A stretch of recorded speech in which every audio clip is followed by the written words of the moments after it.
Alrighty, bitches. Let's get the show on the road. How do you feel about the movement in Marvel Rivals? I don't have a problem with the movement in Marvel Rivals. What do you mean? Wait, you think? I'm guessing people think it's too slow? I think it's a perfect pace, to be honest with you. A perfect pace. I think people who are fast need to be fast, and people who are slow need to be slow. No issue whatsoever. I think the execution is flawless. But that's just me. What do y'all think? What do you disagree with about Marvel Rivals? All ears. Because the game is shaping up to be, in my opinion, Gotti. Gotti, boys and girls. Are you serious? There's not anything in there? Hold on. No way. Bro, I could have sworn I got this Mutai set. And apparently I didn't. Damn. That's freaking crazy.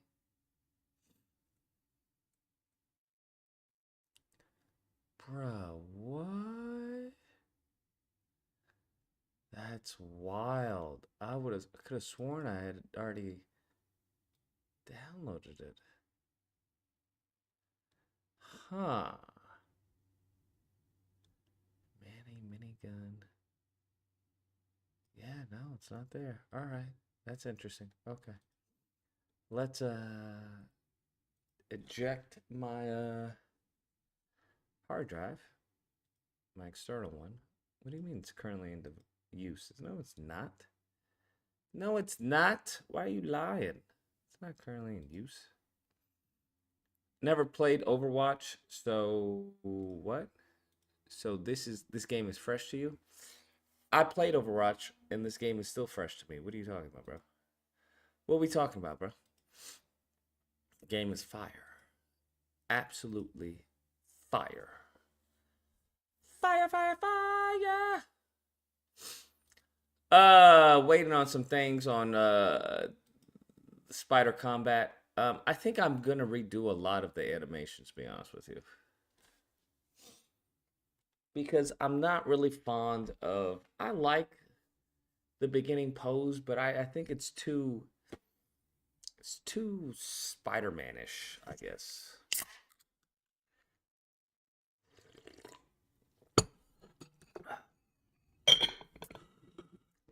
I wonder if I can make it work with a different pose. That means I would have to redo like nearly all of the animations. I could be wrong. It could just be me. But I have to see how... I still haven't gotten the model to work in engine. The rigger is redoing the rigs because the joints apparently didn't align up, which was causing problems in engine. So the animations that we already had weren't being linked up, which obviously it's hard to see what it looks like and moves if you can't link up the animations. Sync up. Isn't that the point though? Yeah, but I feel like everyone has that same pose, bro. It gets boring. Like even in Marvel Rivals, it's still that same pose. I don't know. I just want to switch it up, bro. I want them I want something fresh, right? I want something new. Just straight off, I want you to look at the idle animation, just be like, okay, what is this? I haven't seen a move like this before. Right? That's just me. Is this on? Oh, why can't you guys hear it? Oh, I guess you can hear it. You get me? Right? Because it's that same 3/4 pose, and he's just like this. We've seen this ever since Spider-Man 2, bro. Ever since Spider-Man 2, he's had that same pose. Spider-Man 2 on the PS2 was this. Spider-Man 3, I think it was more of this, right? Where instead of a 3/4, he was just straight up. Like frontal, just horrible in my opinion. Insomniac Spider-Man is this. Same thing with Miles. Same thing with Spider-Man 2. Same thing with Miles. Marvel Rivals. And I'm just like, there's not a lot of. It's not a lot of character, bro. I'd want him to like, maybe like a, something like that. Maybe like something like a Bruce Lee, just on his feet, just ready. Right? That's how I'm thinking. I think I may have to redo, because if I redo this, I'm gonna have to redo all the animations, bro. I'm gonna have to do all the movement, locomotion animations, all of that shit. I think my programmer would hate me, but that's what I think I'm gonna do. How about you make it so his on all four like a spider ready to attack? No, that's weird. Because that wouldn't look like a spider. It would look like a dog or something. Like a beast. There's no way to have him move on all fours to have it look like a spider unless he's going around somebody, right? And he's crawling. But yeah, that'd be weird. Anyways, I gotta redo these. You guys can't even see this lower bottom, huh? Y'all can't even see that. Oh, you mean the stance? Yeah, the problem with that is that you have to get in and out of running, right? So if you have him on the ground, there has to be a transition where he and starts running, and then going back from running to all the way on the ground. And then you also have to take into account readability. Everything, his first attacks, his dodges, everything has to be from that idle pose on the ground. I don't know. I don't know what to tell you. What do we got today? Disagreement day. Let's see. You want to know what? I'm actually afraid of what's his name? Giggles calling in. Because I saw Indiana Jones. And I keep a buck. I keep it a spade, bro. I say it like I see it. It's looking good, bro. It's looking good. I'm not gonna lie. I'm installing it on my computer right now. And it's looking good, bro. Am I the only one who feels that way? I'm absolutely fucking shocked. Not gonna lie. I'm absolutely fucking shocked. But I'm looking at it, I'm like, okay, all right. Is it? Yeah, it's kind of look good, not gonna lie. Yeah, that's why I was like, it kind of looks good.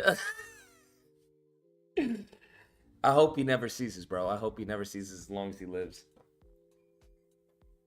But I'm not gonna lie, it kind of looks good, bro. Straight up, bro. It kind of looks good. I'm like, oh. What about Indiana? What about Indiana? What are you talking about? What are you talking about, my friend? I don't know what you're talking about. Use your words, friend. Use your words. I wish I had like a team of like, I don't even need animators. I need like creatives. Like I'm a creative, but it's just like I'm more of a pragmatic. That's the problem with me. I'm more of a pragmatic. And it's limiting like my creative side, bro. Because I'm trying to come up with combos and I'm just like, okay, if I do that, that means how am I going to get out of that pose? That's going to be sticky. That's going to be tricky. That's what I'm thinking. And I just need somebody to like, it would be cool if he like bounced on his head and then flipped the guy and then punched him upside down. And then I can absolutely, take from their ideas, you know, what's good, what's bad, what's can be implemented. But it's just I get caught in all the details, bro. I think that's what it is.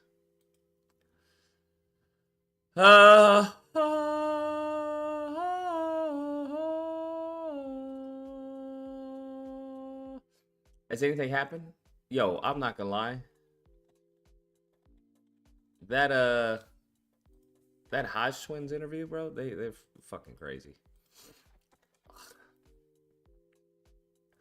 They're absolutely cuckoo for Cocoa Puffs, bro. I should have bought it when it was on sale. They had like a Muay Thai animation pack, and I was like, I'm not gonna use this, bro. I'm not gonna use this. Should have bought it. Now it's like $50. They're gonna probably have a Christmas sale, right? I would think.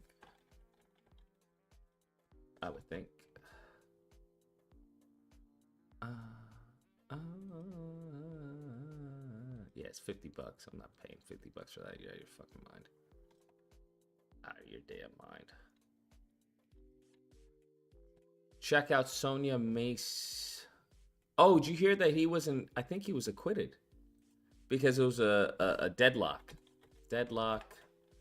What's his name? Daniel.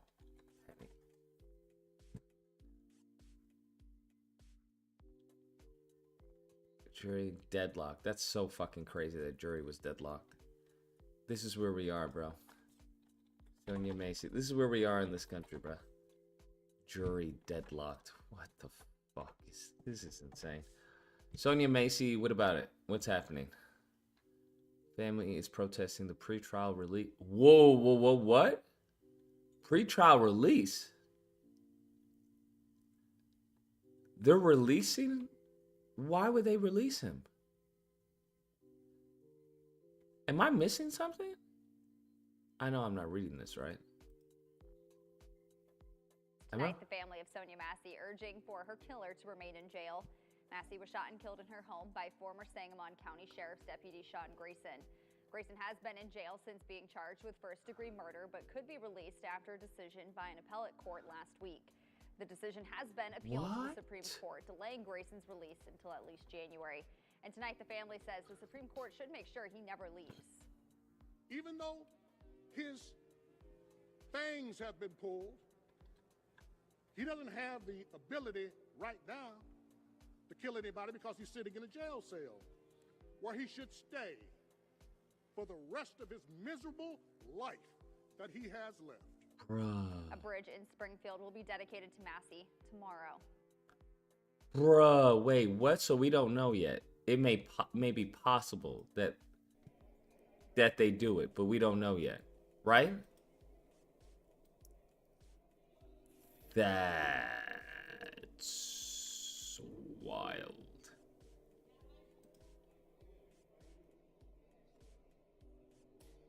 Hold on. Out of her house, someone was trying to break in. Deputy sheriff showed up. Let's turn this up. Walked around Sonia's house, said that they didn't see anything, knocked on her door, had a conversation with her, asked her whose car was that parked in the driveway that had nothing to do with anything, went back to Sonia, confronted her, followed her in her house, uninvited, and said, basically, we need to talk. Sonia called 911 and had them on the telephone. The deputy sheriff told 911, it's okay, we're here, you can go ahead and hang up. Sonia told them, no, stay on the call. I need you on this call. She turns around, she looks at the deputy and says, can you hand me my Bible? And you can see he got very, very irritated when she says, can you hand me my Bible? The next thing he says to her, hey, don't you have something on the pot? You need to go over there and turn it off. And she was like, okay. So she got up, she goes to the kitchen, she picks up the pot with two pot holders, proceeds to move the pot off the stove, and she says, I rebuke you in the name of Jesus. I rebuke you in the name of Jesus. This demon devil got so upset and said, "What did you say? I'll shoot you in the effing face." But before you can count to 3, That is insane. he shot her in the face. And then he didn't want to call for help. He didn't want to try to resuscitate her or get help. This is why we're here today. The day before Thanksgiving, of all days, you talk about being grateful. Sonia Massey's family had to spend their first holidays without Sonia. Her children, her parents. Her father is here today, and you'll hear from him. But what a horrible time to start the holiday season without your loved one, especially one who was assassinated. Yeah. I don't say murder. She was assassinated. And as a black woman, I fear for my life as a result of it. You call for help, and I want to say to all of America, when you're calling for help, don't call 911. Ain't that the truth? Call 899. Not all of America doesn't have to worry about that. Other numbers that you can call for medical attention, especially if there's mental health crisis involved. We are moving forward with our lives, but the Massey family cannot move forward with their lives. They are forced to move forward with their lives. And what was ironic about getting that call the Wednesday before Thanksgiving is I worked on the Earl Moore case. And those 2 individuals were released. We were told that they were going to be released the day before Thanksgiving on television. No They way. did not receive a call. And why is this a coincidence? I personally, Teresa Haley, contacted attorney Ben Crump and said, Ben, I need you here. Ben and I have been friends working on cases since Trayvon Martin. God dang. And let me tell you, before Trayvon Martin, Deja Vu, another young black man, was killed I've never heard in Deja. Florida. They named him Deja Vu? That's crazy.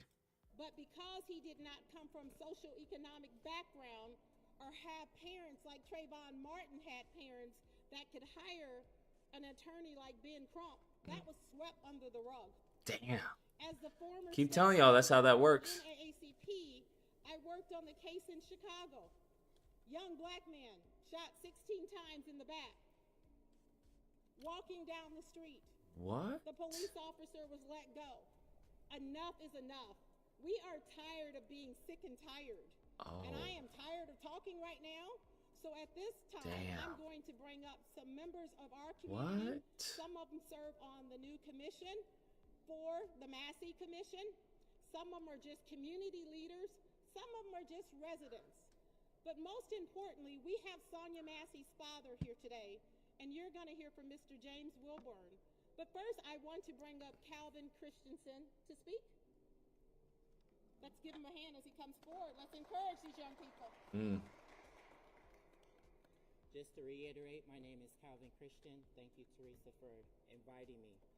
I serve on the Sonia Massey Commission, and I serve on the Sonia Massey Commission to bring a change to the community. And I want to bring a change because after looking and viewing the video, enough is enough. We have to do change for the community and the police department. Damn, in the middle of his speech. 352, what's the disagreement? Yes. How you doing? I'm doing amazing. Amazing Lucas, aren't you, man? You know, I've been wanting to talk to you for so long. You know, it's like been 6 years, you know, back when Trump was president and he's president again, you know? You know, I mean, people kind of hate it, you know? They hate it a lot. But I think, like, everybody needs to just kind of calm down, you know, and just reflect on all of it. Reflect on what exactly? Reflect on themselves, you know, because our problems are with ourselves. Because if we're gonna really like take it out on each other, because of voting, I mean, like you could vote for whoever you want, you know, Kamala Harris, Biden, you know, people vote. Well, And, nobody's saying you you know, can't vote for whoever you want. I think what the issue is what that vote would lead to. whether it be for the betterment of the country or to the detriment of the country. Right. I mean, it could be problematic, of course, you know. I mean, and I think when you do that, when you think like that every now and then, I mean, it's kind of like selfish, you know? What's selfish? I mean, like say, hey, you know, I don't like how your opinion is. My opinion is better than yours. Yeah, in some cases that's true. Not all opinions are equal. Right. You know, and that's why we're here on Disagreement Day. You know, it's Friday. Mm-hmm. And do you I'm believe that happy there to are some be bad with you. opinions? Oh, of course. Okay. So you think that You know, if someone gives a bad opinion for voting someone, that they can be criticized? well, yeah, I mean, you know, and the you know, I know people who voted the wrong way, you know, and like myself, I mean, I didn't even vote, you know, neither one, you know, Why is that? because I think I'm not that intelligent for that yet, you know. Not intelligent enough to vote? Yeah, you know, it's a hard decision to make between two choices. You know, that's all we got. You know, I mean, I feel like I'm more independent than that. You're more independent than that? I don't understand what that means. Well, you know, I like to have you know, to have an open mind every now and then, you know. But I also like to have you know, other choices. But I think that when it comes down to certain things, I mean, we can you know, help each other out now and then through some tough times and stuff like that, you know? Yeah, If I think so. it's really hard. It's really complicated, you know, like everything is, you know. But what I actually wanted to call you about, the most thing I wanted to call you about, is about Juneteenth. Juneteenth? Yes. Yeah, what about Juneteenth? Well, I heard, like, what I've searched about it, because the last few years, you know, a lot of us are learning about it now because it's something that was brought up back when, you know, 2020, since we were all on the phones and stuff like that because we were at home, and, you know, like George Floyd died and all that stuff, you know, and people had wanting to have reparations and all that stuff. And people do deserve to get paid a certain extent of respect and all that stuff. But like, I know that you used to listen to like ABL, you know, ABL, right? Mm-hmm. Anthony Brian Logan. Mm-hmm. He was talking about like when his aunt's, like his great grandma or something, had KKK, helping them out and stuff like that. I think that was like they were trying to like be philanthropists or something like that. You know, like after people had their freedom and stuff like that, and Juneteenth happened. It happened the same year as the KKK happened, you know, but December 24th, the KKK happened that same year too. Yeah. Unfortunately, we're going to have to end the call because someone supered to end the call. But I appreciate it. Take care and stay safe. All right.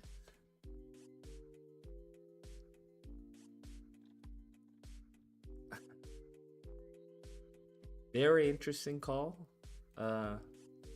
Fundraiser super to end the call.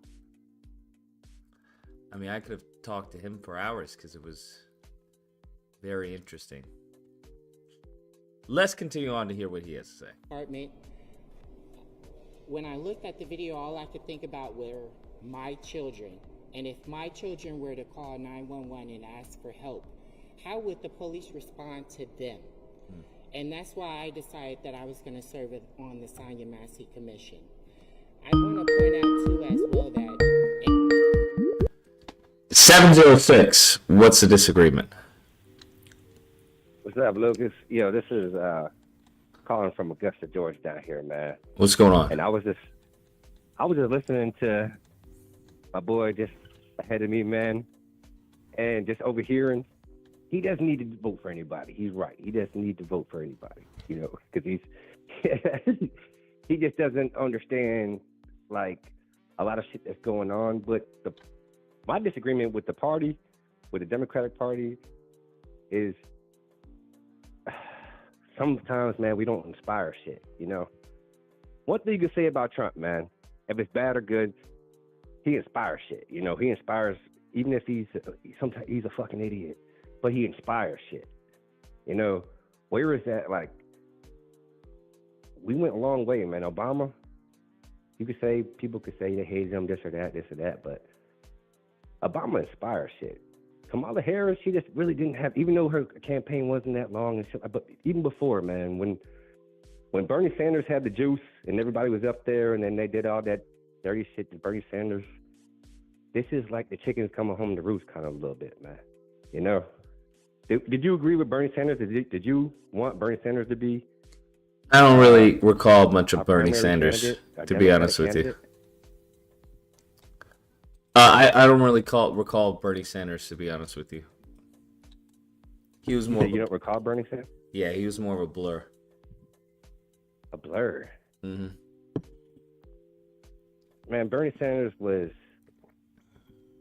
the only person to, if we were to ever get reparations, he was the only person in the seat that I think would actually give it to us. Bernie Sanders was the only person that was, I trust him a little bit because back in the 60s, I mean, you marching with Martin Luther King and all them and stuff like that is, I don't know, man, it's a little bit different when he talking about what he gonna do and stuff like that. And the way the Democratic Party fucked him over is a little bit fucked up, man. I don't disagree, if that's the case. Okay. Yeah, because it's, you know, it's the way I feel about the situation, man. On that, and if we had anybody with some juice in here, like, I don't know, man, just Kamala Harris, that shit was, I voted for it, bro, but it was a decision I felt like, well, I gotta do it, but I wasn't all like, hell yeah about it, you know. It was a little bit just different, man. When Obama was out, I was like, hell yeah, I'm voting for it, you know. Mm-hmm. And then when against Trump with Biden, I was like, hell yeah, I'm voting against Trump. I'm going to best Trump. And then this time, I looked around in the voting polls, and yeah, man, just a lot of people just didn't show up, bro. Yeah, I saw. I don't know if it was that many, but it was enough to have her lose, especially in key districts. So going forward, man, just going forward, who do you think that we have the best chance of running going forward? Going forward, I have no idea. I have no clue. It depends on who we get this administration. Whether we get a toned down Trump or we get 2016 Trump. I think we're gonna get I don't give a fuck Trump this time, but well, if that's the case, then I don't know. I think what Democrats need is someone who has that same energy. Yeah, like, well, it has to be somebody with just some juice who just quick at the mouth, just you know, like. I don't think they have anyone like that. That's the thing. That's the problem. That's the problem, man. You know, like, I'm looking around, and the only person, like, back in in 2020, man. Bernie Sanders was the only way, and I know we can't get it back and nothing like that, you know, but through all this, I always like when he was talking, I disagreed. Where's the person with saying the same shit that he's saying out there, you know? People saying that he's a socialist and all that, and I get it, yeah, he's a socialist, but everything he's saying, it don't sound too bad. The shit, he's like, all right, well, you know, he wants to take a little bit from here and put a little bit there. It's like, all right, well, I'm with that. Yeah, I don't know what his policies were, to be honest with you. Like I said, I don't recall much of Bernie Sanders. Oh. Not sure what happened. He must have gotten disconnected. Yeah, there's nothing I can say on Bernie, to be honest with you. I don't know. But as far as someone running against Trump, I don't have a clue. Genuinely have no clue. I don't know who could run against him. I'm sure there has to be somebody, right? I just don't know. We just, there needs to be someone who has that same mentality of like, fuck it, I'm going to do it. That's what I'm going to do. I'm going to have, because I hear what people were saying when it comes to Joe Biden and all of that. And the concept is, and it's something that I agree with, something that I've told black people when it comes to certain things, is that this whole, well, I'm going to, turn the other cheek. I'm going to be the bigger man. Well, the bigger man ends up losing. That's what happens. So I get how people are like, well, fuck it. But here's the thing. If I believe that Biden was on that fuck it mindset, right? Biden was about that life, it would be different for him pardoning his son. But he's not. I have no reason to believe that he would do something extreme where Republicans would call him a tyrant or a fascist or anything like that. That's the thing. So it's like, well, if one person is willing to die, right? If Republicans are like, yo, we're going to do whatever the fuck we have to. We don't care about any separations of powers. We don't care about any of that. We don't care how it looks. We care about what we get. That's what we care about. If you believe us, that's on you. That's your fault. But we're going to do what we have to do. If Democrats were to have someone like that was for the American people, I think they would do numbers, bro. I think they would do numbers. The problem is they don't have anyone like that. They don't have anyone who's willing to go to bat for the American people, who's willing to say, fuck it, we're going to do this. This is unacceptable. So, what now? What now is the question. That's why I'm not really a big fan of his pardoning and all that. Because I'm like, bruh, what? And viewing the video, this is not just a one-off occurrence.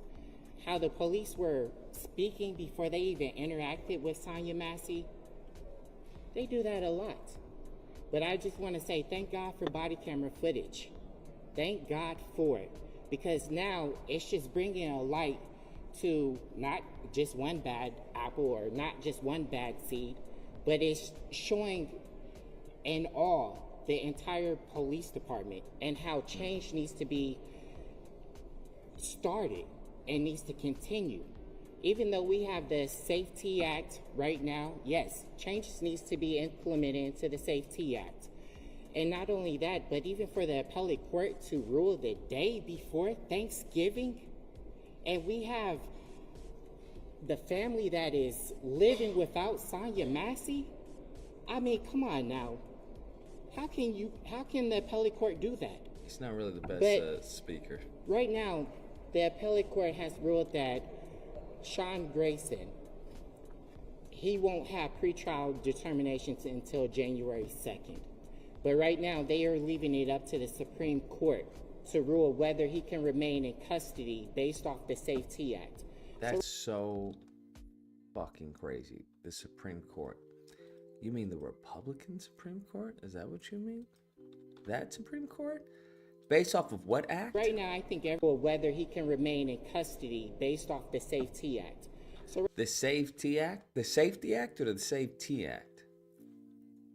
right now, I think everybody needs to lean on the Supreme Court and say, hey, you guys need to step in. Lean on the within these Supreme next Court. 35 Supreme Court don't give a damn. days. That's what this is about. The Illinois Supreme Court, step in now. Don't let it wait.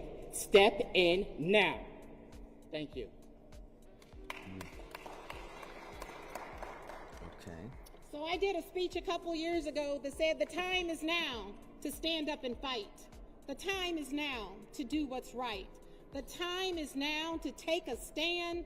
The time is now for our Supreme Court justice to do what you can and do the right thing. Let's keep this creep in jail.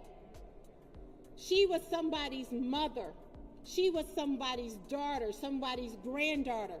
And that family doesn't have her anymore. How can you say that we didn't have enough evidence? Everybody watched it on national TV. I have friends in other countries who watched this and said, oh my God, is that what happens in America? Yeah, I'm ashamed. It's truly unfortunate that in 2024, we are still dealing with this and keep knocking at the door. Well, we need to knock the door down and knock those doors open. We wanted to do this press conference, this rally, right across the street from the appellate court to say, enough is enough. And are you blind? Did you not see or hear what the rest of us saw or heard? This is not about politics. This is about people. This is about a young woman losing her life. And at this time, I'm going to bring up our next speaker. And as you come up, please introduce yourselves. Tell them your name, if you're representing yourself or if you're representing an organization. Yes, sir. Come on up. Let's give him a hand. Hello, everyone. My name is Evan Brown. I wasn't prepared to speak. I do, have a strong conviction for justice and the truth. And obviously, what happened with Sonia and her family is unforgivable. To focus on the current issue of Sean Grayson being released, this does seem like these appellate court judges are kind of politicizing their own agenda and putting that upon the process here. We have faith that the Supreme Court will do the right thing. And this time, me personally, I'm not speaking for anyone but myself. I do want to call for our local elected officials to make strong statements condoning these actions of these appellate judges, and also, calling for the Supreme Court and also our state senators, state representatives, the governor, and even our federal representatives to make strong statements and put the pressure on the Supreme Court to do what's right. We've rehashed what took place at Sonia's home, and under no circumstances someone like Sean Grayson should ever be out again. And I also want to add, I'm currently serving on the Massey Commission in the work group focus on law enforcement wellness, training, and cultural competency. And the group is made up of primarily current and former law enforcement officials and apparatus. And they are pretty resistant to any measured reforms, any real bold changes that I pushed forth in the group. And I encourage some of the media to come attend some of these meetings. They're public. The Massey Commission is all public. We need a little more scrutiny on the process here. We don't want Sonia's death to be politicized. It's really a tragedy that these judges have done that. And we want to make sure that justice is served and Sean Grayson never sees the public again. Thank you. Speaking of the Safety Act, you all know that a couple of years ago when we were pushing the Safety Act, I supported it, my organization supported it. We thought it was really a good thing, especially the no cash bail. So many black and brown people are in jail.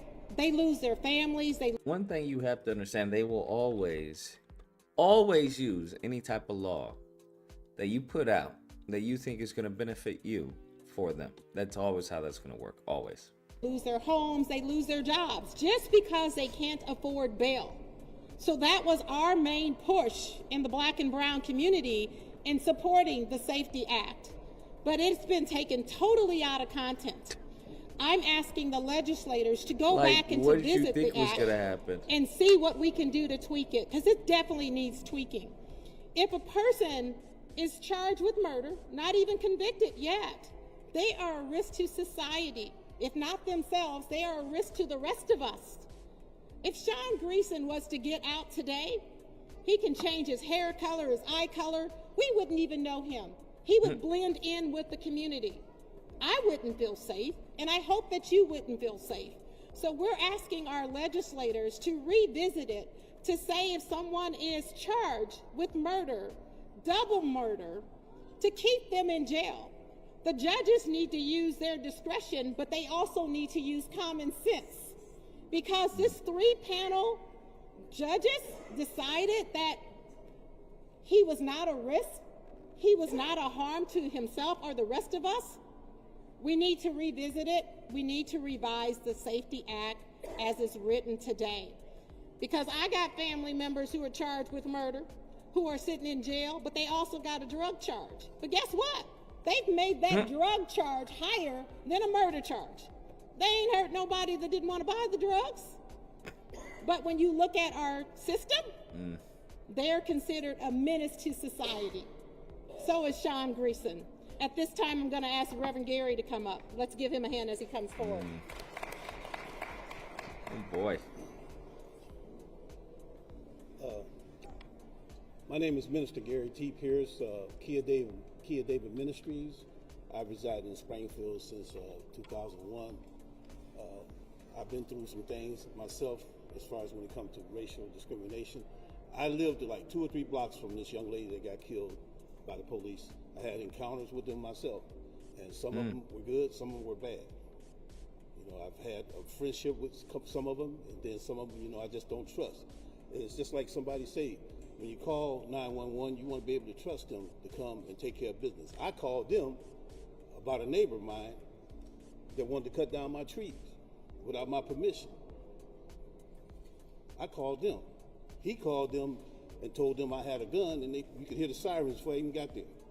What? You know, so I mean, we in this community. I'm from Northern Illinois. I grew up in Northern Illinois. I lived in Springfield now, like I said, since 2001. I've suffered more discrimination in Central Illinois than I have anywhere else I've lived. I lived in Louisiana, and I didn't have no problems. My wife is from Louisiana. I never had the problems that I had around here. And I'm not trying to say that everybody in Central Illinois is racist, but it's a lot of racism. And if you experience it firsthand, then it's something that you want to get taken care of. Yeah. I've called upon the community many, many times to have conversations, serious conversations. I belong to groups that have serious conversations. I've called on the Ministerial Alliance, of which I'm a member, and I'm the political chairman, to do something and say something. You know, this is ridiculous. I mean, we're all human. We need to sit down and talk about these things. We don't need to keep on hating on each other. You know, it's enough for everybody.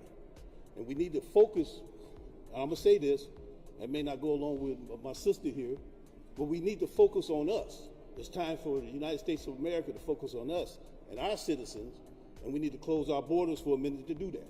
I'm being honest. Ooh. How do you mention the borders in this? What?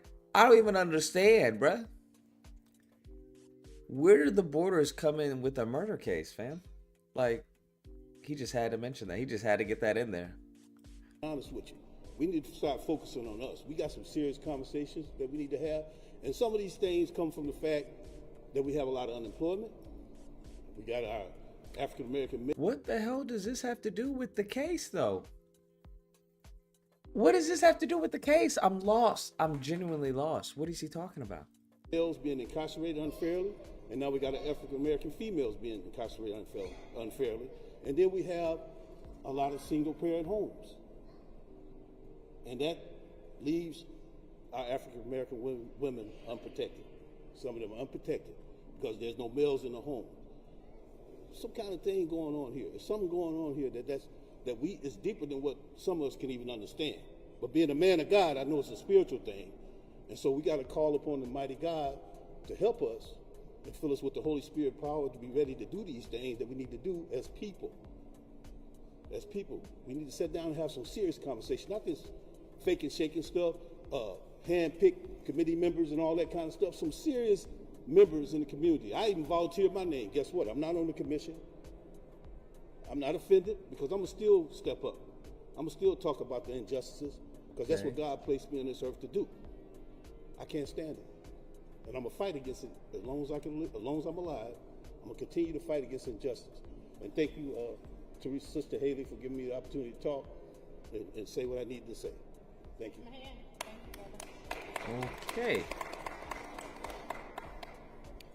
Next, we're going to bring up Attorney Sam Cammon, who also serves as a county board member. Let's give him a hand as he comes forward. Justice.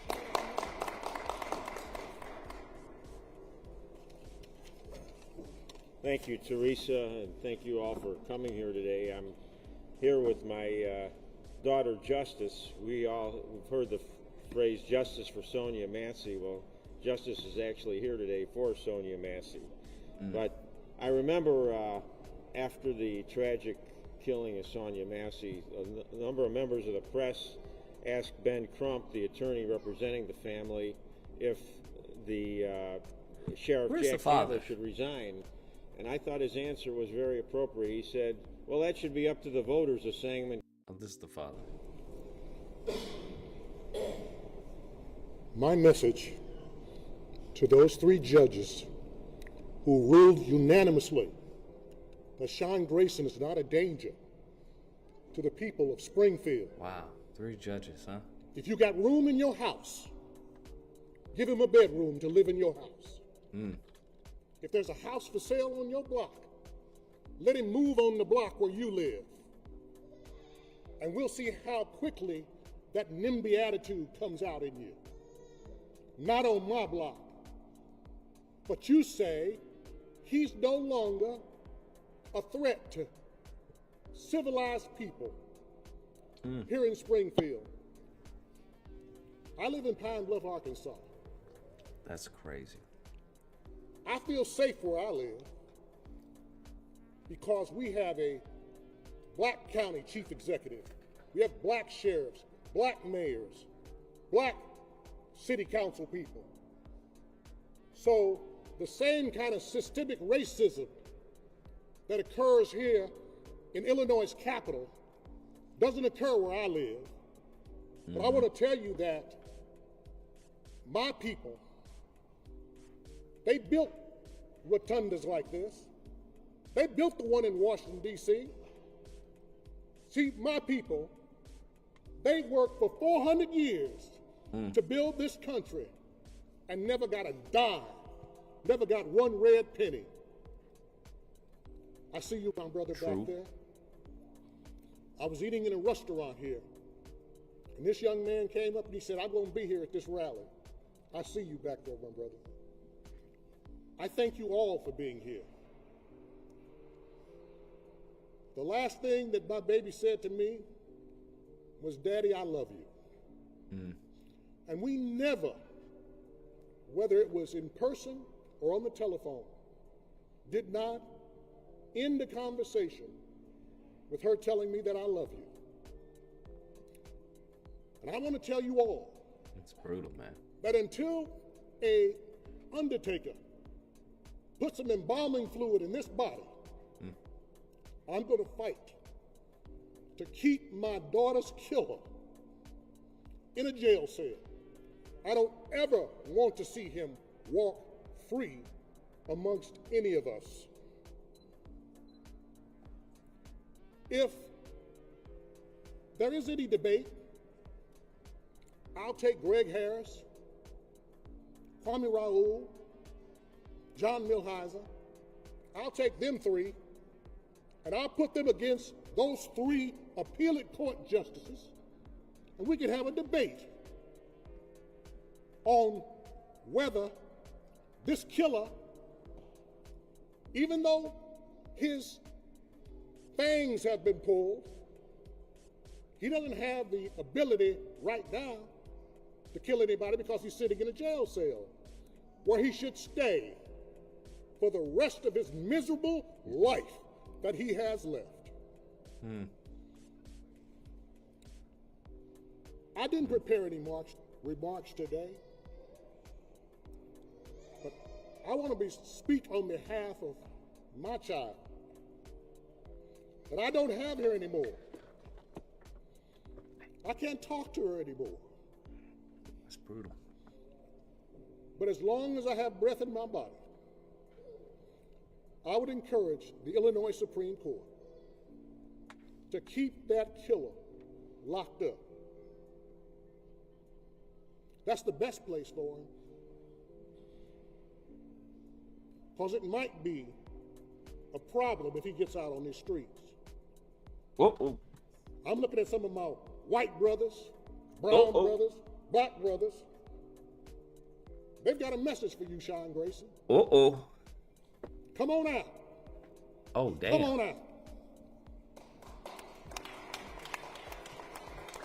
Now, I genuinely would like to believe that that's the case. I would genuinely like to believe that they about that life, bro.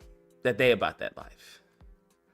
This could be, a change. This could be a change, but I doubt it. That's all I'm gonna say. I doubt it. I just don't see that.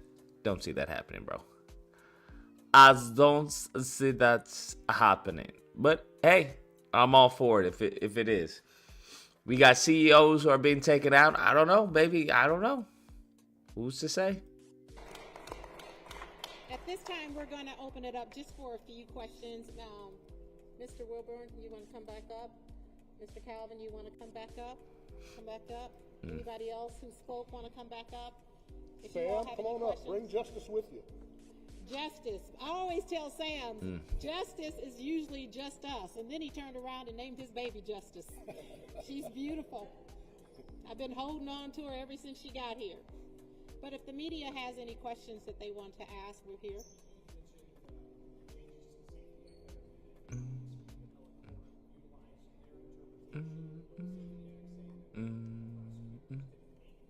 Nobody can hear anything you're saying, bro. Hopefully they repeat the question. Because I ain't hearing anything he's saying, bro.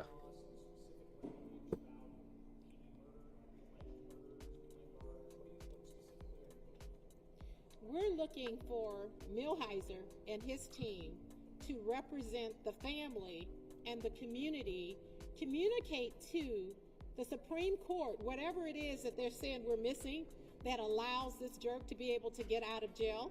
We're asking the legislators to sit down with community members, community leaders, those who are boots on the ground, those who have to live and walk every day and fear for their lives, to listen to us, to share with us what their main intent was, to work through whatever loopholes they have. Because as I stated earlier, this is not what the Safety Act was designed to do. Some people say it's doing exactly what it's designed to do because it's letting white people out of jail, murderers out of jail. Like I stated before, I got family members who are in jail for murder, for drug use. They're not letting them out of jail because these same judges are saying they have this additional charge. I'd rather you sell me a little weed than to shoot me. But that's not justification to keep us in jail. Yes. Yes, sir. I'd like to add Get 'em. A lot of our justice system is discretionary, of course, almost the whole thing. So, we really need to focus on the discretion misjudgments by these judges. And if the Supreme Court would do the right thing and use their discretion, of course, there's going to be discretionary parts of the bill, and none of us are legislators. So I think, let's focus on the actions of the appellate court judges that have abused their power. I want to add one thing too as well. In the appellate ruling, the appellate judges basically stated in the ruling that he was acting in the capacity as a sheriff deputy instead of as an individual person. That's something also too that should probably be changed as well in the Safety Act as well, because regardless, he was acting as himself and on behalf of the sheriff's deputy. He is a danger. That was him doing that, regardless if he's a sheriff's deputy or not. So just because you're a sheriff's deputy You think that allows you to get out of jail for murder because you were acting in capacity as a sheriff's deputy?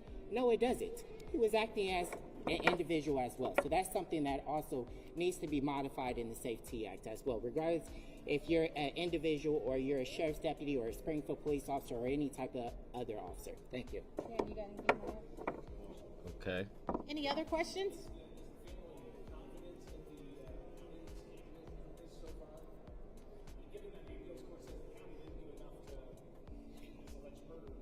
I think this is a bastardization of the Safety Act. I think the Safety Act was enacted to keep low-level criminals who could not afford a bond that was set to allow them to get out on bond.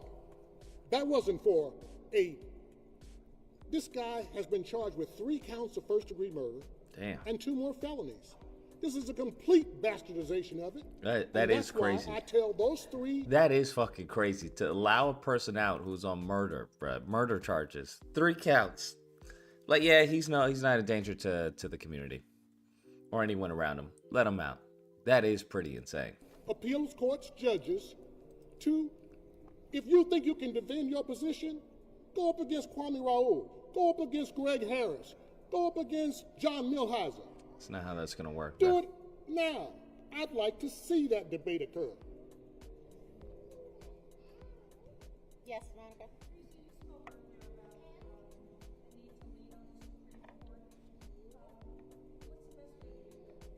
To write them. And what we have to do, we just had a major election.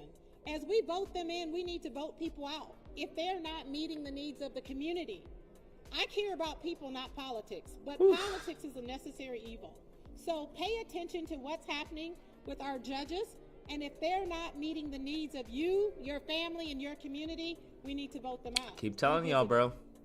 Any other questions? We gotta get as good as with sports as we are with politics. Introduced with the county board, I mean, and with I supported vice it versa. 100%. After Jack Campbell resigned, there's no way that another sheriff should have been appointed within days. There were no community forums. Let's introduce you to possible candidates and let you all weigh in on it. The decision was made behind closed doors. It was political. So as soon as we vote them in or put them in, we should be able to have recall to vote them out if they're not doing what they need to do. Yes, sir. Just to dovetail on Mr. Bishop's question, does the family also have confidence in some other mechanisms like the Massey Commission, like the Department of Justice investigation? Do you have confidence in those? Well, the Department of Justice, I don't have a lot of confidence in them because I haven't seen a lot of confidence in them. As you all know, I'm the past state president of the NAACP and the local branch president. I've dealt with them for over 25 years. Damn. No justice, no peace. And a lot of times it's just us. 25 So I'm hoping years? that the Department of Justice will step up and do the right thing. When they came to Springfield and had a town hall meeting, they cherry-picked who they wanted to hear from. They didn't hear from people who were boots on the ground. They didn't hear from people who were being directly impacted. They decided who was articulate enough to speak on their behalf. But of course they didn't choose me because they didn't want the truth. But these young men and women, they serve on the Massey Commission. And I'm going to ask Shadea to say something because she's one of the co-chairs. How's that working for you? You're going to be in the mic.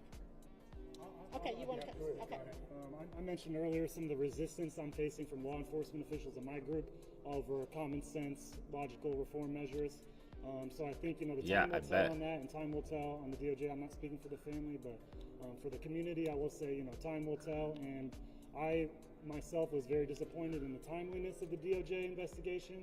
I was calling Dick Durbin's office, Pritzker's office, Duckworth's office, the 2 days after Sonia got murdered, calling for a DOJ investigation. And until, 4 months down the road, for this to happen now, it does diminish my personal hopes of effectiveness. And we know with the new regime coming in and how they seem determined to tear down some of the federal power structures, I would say I'm skeptical at best. Yeah. Thank you. This is wild, man. I am optimistic in regards to the Sonia Massey Commission, but I am also cautious about it as well. And the reason why I say I'm cautious about it is because I want to make sure that the recommendations that we make is approved by the Sangamon County Board. And that's how we will know how effective the Sonia Massey Commission is. I do also want to address as well as the DOJ investigation and my feeling in regards to that. My feeling in regards to that is that I don't have any hope for a DOJ investigation, especially with the new administration that is coming in, especially with a new president that's coming in where he is stating that he would like to have federal immunity for police officers. So my hope for the DOJ investigation, I have none in that. So thank you. Thank you. Dr. Lisa, Dr. Falls, anybody else? Any comments? Any other questions? Yes, ma'am.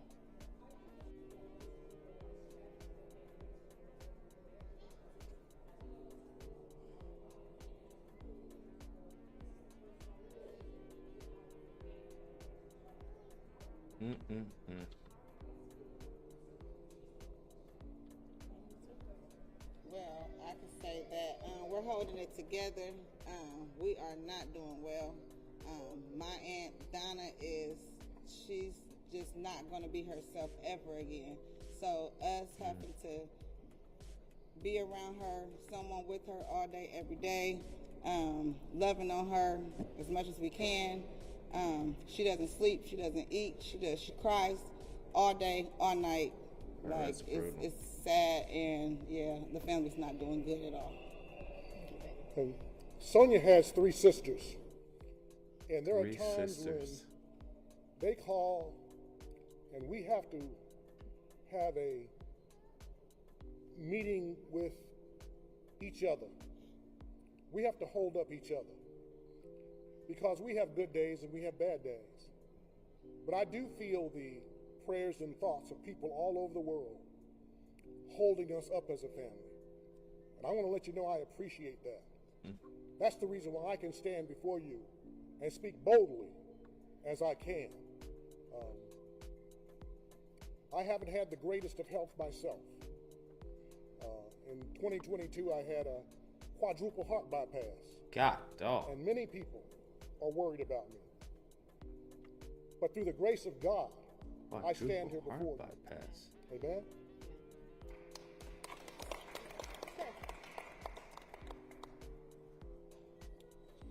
So just to put a point on this. Goodness one gracious. One of the courses that I teach is the sociology of mental health.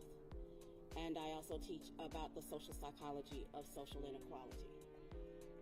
I just moved here from Chico, California, where Desmond Phillips was killed by police. And I just got a message yesterday from Desmond Phillips' father.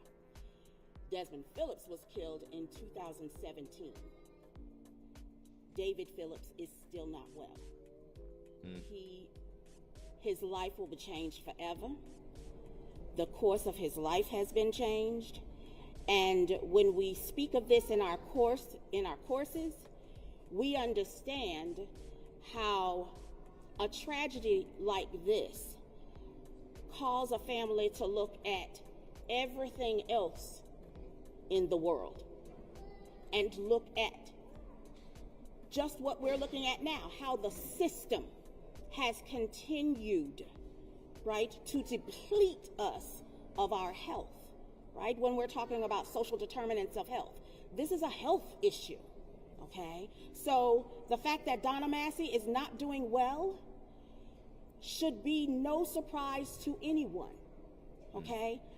No one should expect anybody here to be doing well.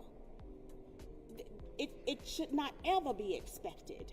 They will need so much support from now until their children are born, okay? Natasha will have children, and her children will suffer for this. And so when you're asking how a family is, none of us is well. Intergenerational trauma, vicarious trauma. Understand that this has been going on all over the United States. None of us is well. None of us is well.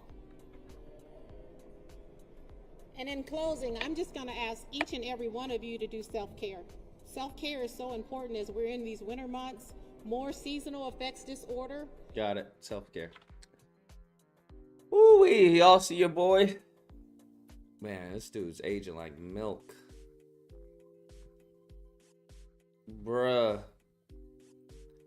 Homie aging like milk. Hot damn.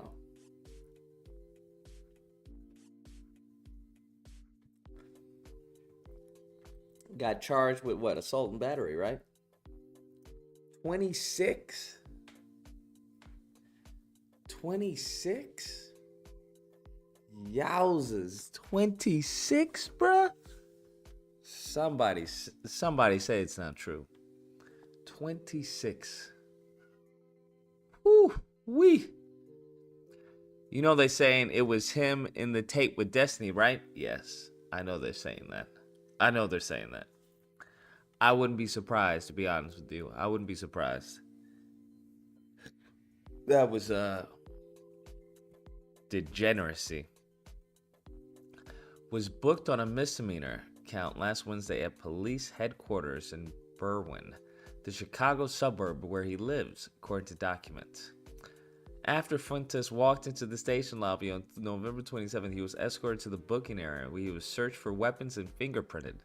After assigning a criminal citation and notice to appear in court on December 19th, Fuentes was escorted back to the publicly accessible lobby and released. The battery charge against Fuentes stems from a November 10th incident outside his Home Avenue residence. Oh, man. Oh, man. Fuentes opened the door and allegedly immediately sprayed her in the face with pepper spray and pushed her with both hands on her upper body, causing her to fall backwards down the stairs and onto the concrete below. Yeah, bro, he's cooked. Just so we're clear. Homie is cooked. Fuentes then grabbed Rose's phone and momentarily went inside his house before coming back out. The passerby told police that after Fuentes sprayed Rose in the face with what she believed was pepper spray, Rose was pushed to the ground and Fuentes grabbed her phone and threw it against the concrete floor. Damn. A video recorded by Rose shows Fuentes, seen above, pointing an object at Rose, who says, "Oh my God, what are you doing?" Who can be heard saying, "Get the fuck out of here," after Rose's phone falls to the floor. The phone continues recording from inside Fuentes' home as he kicks the device and locks the phone. You have to understand, he's the one that opened the door, bro. Do y'all get this? He's the one that opened the door. Y'all understand, right? He didn't have to open the door. He opened the door and engaged.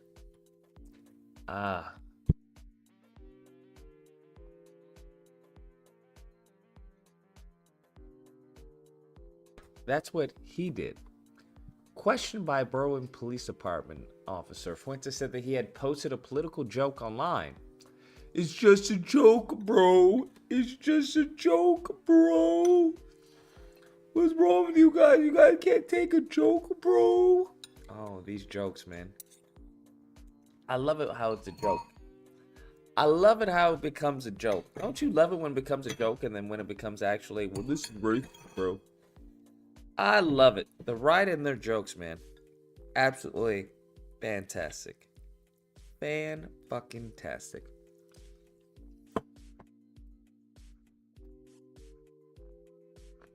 And has been getting online death threats and people showing up at his apartment, at his house unannounced, which left him in fear for his life. Now, let me get this straight. If someone's in fear for their life, do they A, open door to a person who's going to allegedly accost them, or B, keep door closed and call the police?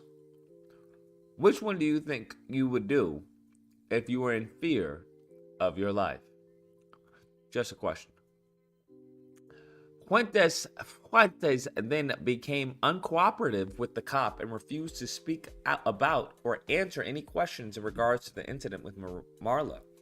Oh boy. Uncooperative with an officer. That's not good. Why can't he just obey the law, man?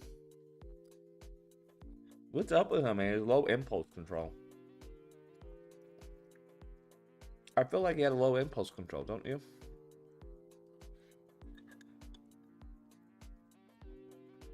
I can't wait to do a video on this.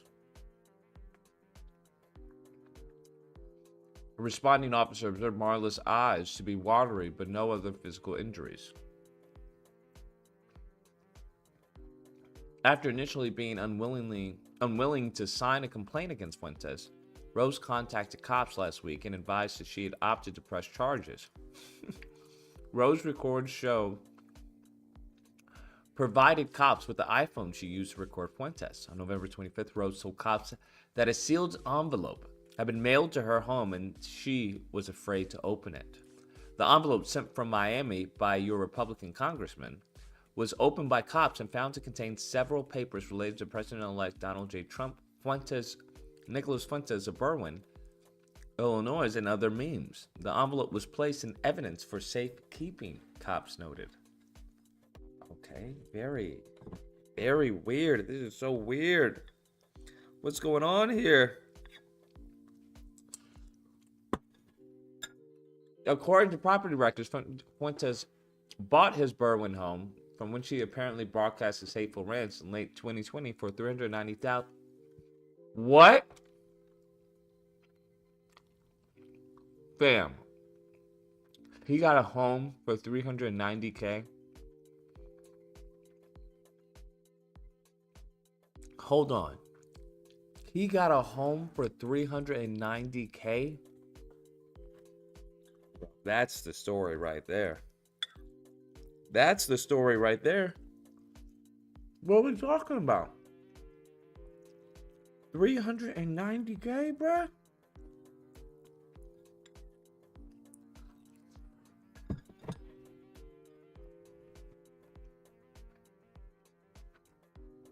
He financed the purchase with a $292,425 loan from Union Home Mortgage. Damn. They got all his info like that, bro? God, man. That's wild. $390K? That's fucking insane. 2020, $390K? Title to the property picture, but was transferred from Fuentes' name to Chico Properties, an Illinois LLC that was formed in September 2020 and listed its manager as Marlene Chico, Fuentes' grandmother, who died in May 2021. Oh, damn. On the firm's articles of organization, Fuentes is listed as the organizer. Damn. This man coming out with pepper spray. This is gold. This is gold, man.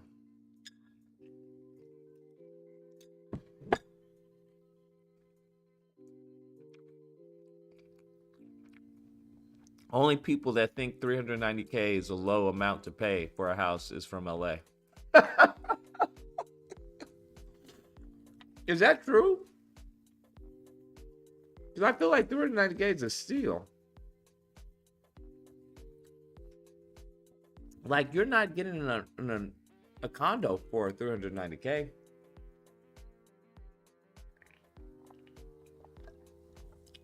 Bro, are you telling me that is like, that's like normal in the country? Oh my God. This is insane.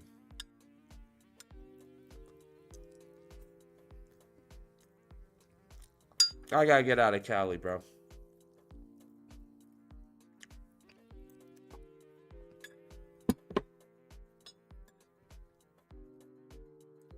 I gotta get out of Cali. $390K is like insanely cheap, bro. you would get like a broken, torn down, dilapidated house for $390K here, bro. That would need crazy renovations. 26. This dude does not look 26. Maybe it's all the hate, bro. All the hate that's caused him to age rapidly.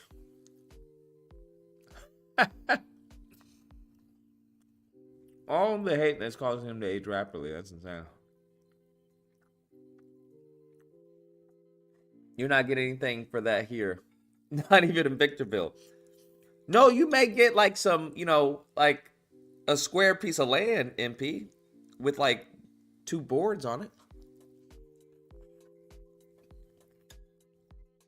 You can definitely find something for $390K. I don't know if you want to live there.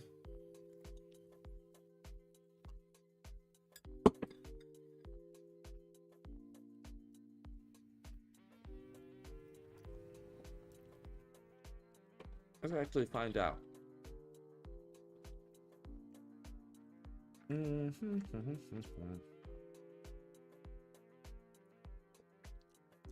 My Mulholland Drive property is still available, y'all. It's still available. Max 300. Let's say. Oh yeah, you see, you get some stuff. Oh, they even have some in LA. Okay, near Skid Row. That's fine. Nothing too crazy. Oh, right by the metro. This is actually fairly nice.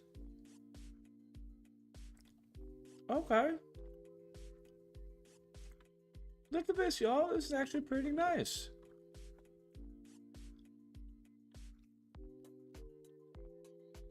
It's an apartment for $390K. Okay. Oh, that's it. Oh, there you go. $390K. You got a living room, you got a bath, you got a kitchen.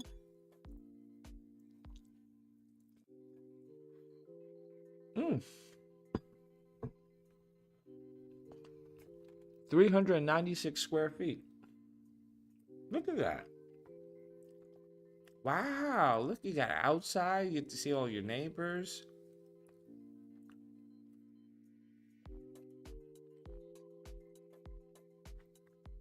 Look at that. 390K. No, that's not bad.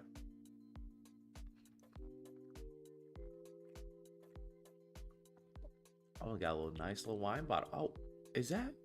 Am I saying that properly? Is that a washer in the kitchen, in the bathroom? Hold on, maybe I'm not looking at that properly.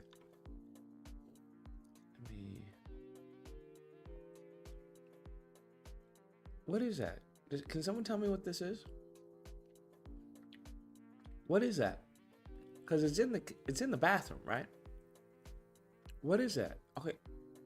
Is that hot and cold? Is that the washing machine? Do they have the washing machine in the bathroom?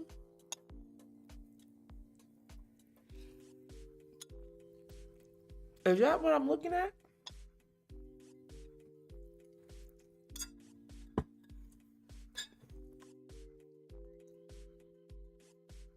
You got the washing machine in the bathroom. All right. Still nice though.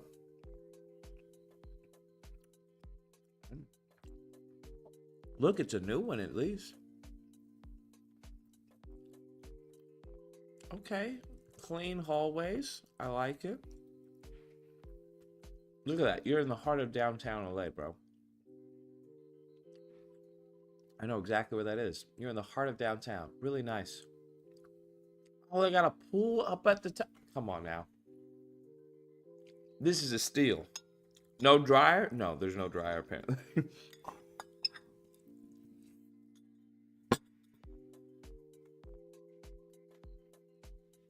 Why would you need a dryer? You have LA sun. Come on now. Look at that. Look at this. Rooftop pool. That looks awesome, y'all. $390K. All right, let's go with price.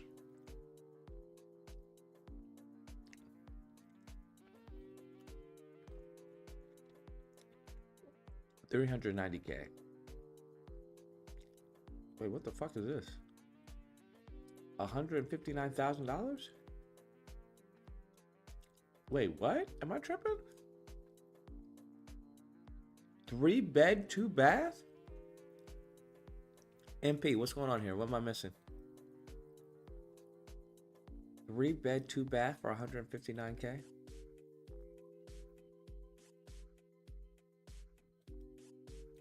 What's going on here? Where is this? Oh, it's a trailer? It's a trailer? It's something MP says scam. What is this? This is not a trailer, that's a house. That's a mobile home? I don't think so. I don't think it's a mobile home. Price reduced. The spacious manufactured home features 3 bedrooms, 2 full bath. The kitchen is open dining area, creating a great flow for entertaining the large living room. Incredible opportunity. Bro, 100. Excuse me, El Monte?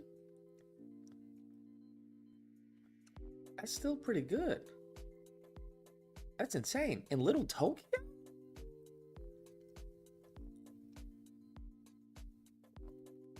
In Little Tokyo, bro? Do you not see the prices? That's $299. This is 2 units. This is $385. This is $160. I don't understand, bro. I don't get it. Something's not right. Something's not right. 1 bed, 1 bath. Okay, $385. Sounds about right. $385 downtown. Where are we? LA. Oh, we're going more east. Well, sure, really. These are all condos. So let's do houses, right? Let's do houses. There we go. Okay, so this is what you can get. A house. All right. Oh, yeah, you're definitely not getting anything in this area, bro. That's not happening.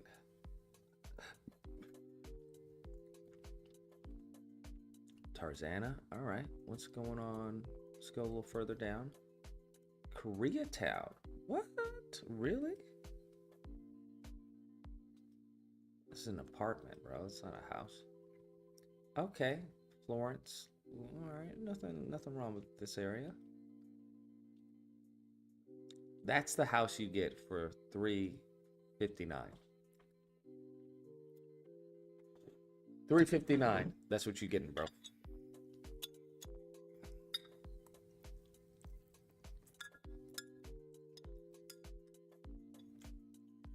Nothing wrong with that.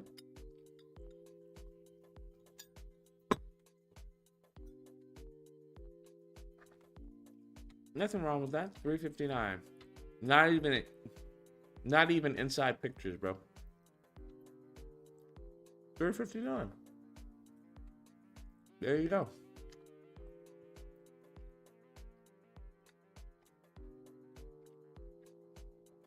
Two bed, 1 bath, bro. 2 bed, 1 bath. That's pretty good. Let's go a little higher. $389. Oh, this is nice. This is nice. I can deal with this. This isn't a house though. Bars on the door, bars on the window. You know, gotta be safe. Okay. $389. There we go. 2 bed, 1 bath.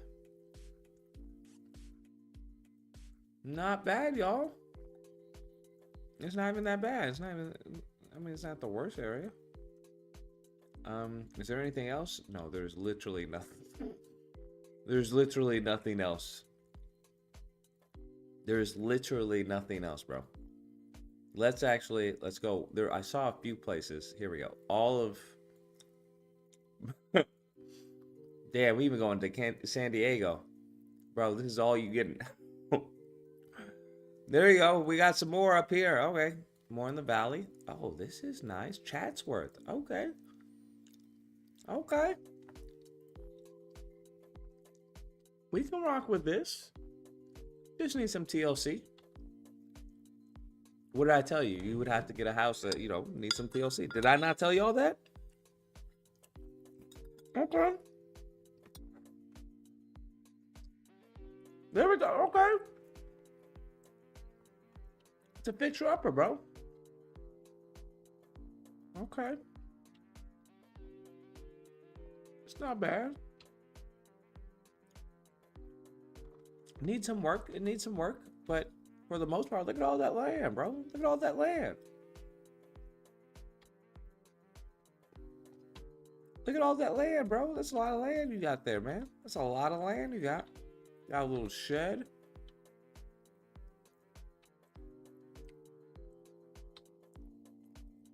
You just need some work. Oh, 1 bed, 1 bath. Oh, okay. 1 bed, 1 bath. All right. Wow. 1 bed, 1 bath? That's rough, man. It's fucking rough. But all right. Not too bad.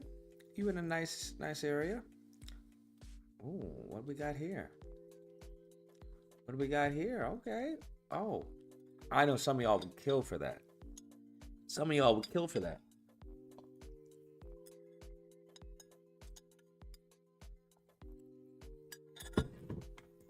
Some of y'all kill for that, bro. Look at that. Nothing around you, bro. Whatsoever. Wow.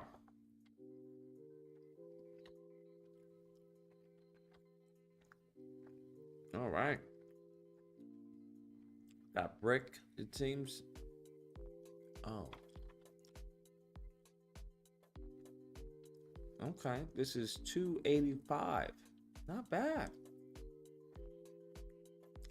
I bet those are burn zones. Oh, you think that's why it's so cheap? $285. Just need some fixing up. Man, this could be an amazing place to live. You just need some TLC, bro. I can see it. I can see the ooh. Okay, that takes a little more imagining. I don't know what the fuck is going on here. Is that the shower? I'm not sure what's happening here. Okay. Look at that. Look at that view though. All right. Look at all that land. All that land is yours. You have cattle. You have a little ranch. Look at that. All that's you, bro. All that's you. $285. That's all they want. Got electricity. I don't know how you're going to get your Amazon package, but that's Oxy's place. You got a nice place, Oxy. 1 bed, 1 bath. Damn. And that is going to be it. That's the extent of, oh, Tarzana. Here we go. Hold up. Oh, never mind. This is a unit for $280. That's the extent of what money will get you here in Cali, bro. Oh, we in Watts. All right, Watts. Not a bad place at all. It's just gotten a bad rap due to music videos. Okay, 1 picture. 1 picture, okay. That's all you get. 2 bed, 1 bath. $249. That's a steal. That's a steal. Okay, Watts is on the up and up. A lot of white people moving in there. $300K. Now we're talking. $300K. Look at that. You get a drive-through, driveway. Get some front yard. Oh, 1 picture again. All right. It seems that Watts wants you to go down there and see for yourself. That's what I'm getting with Watts. They want you to go down there and visit visit yourself.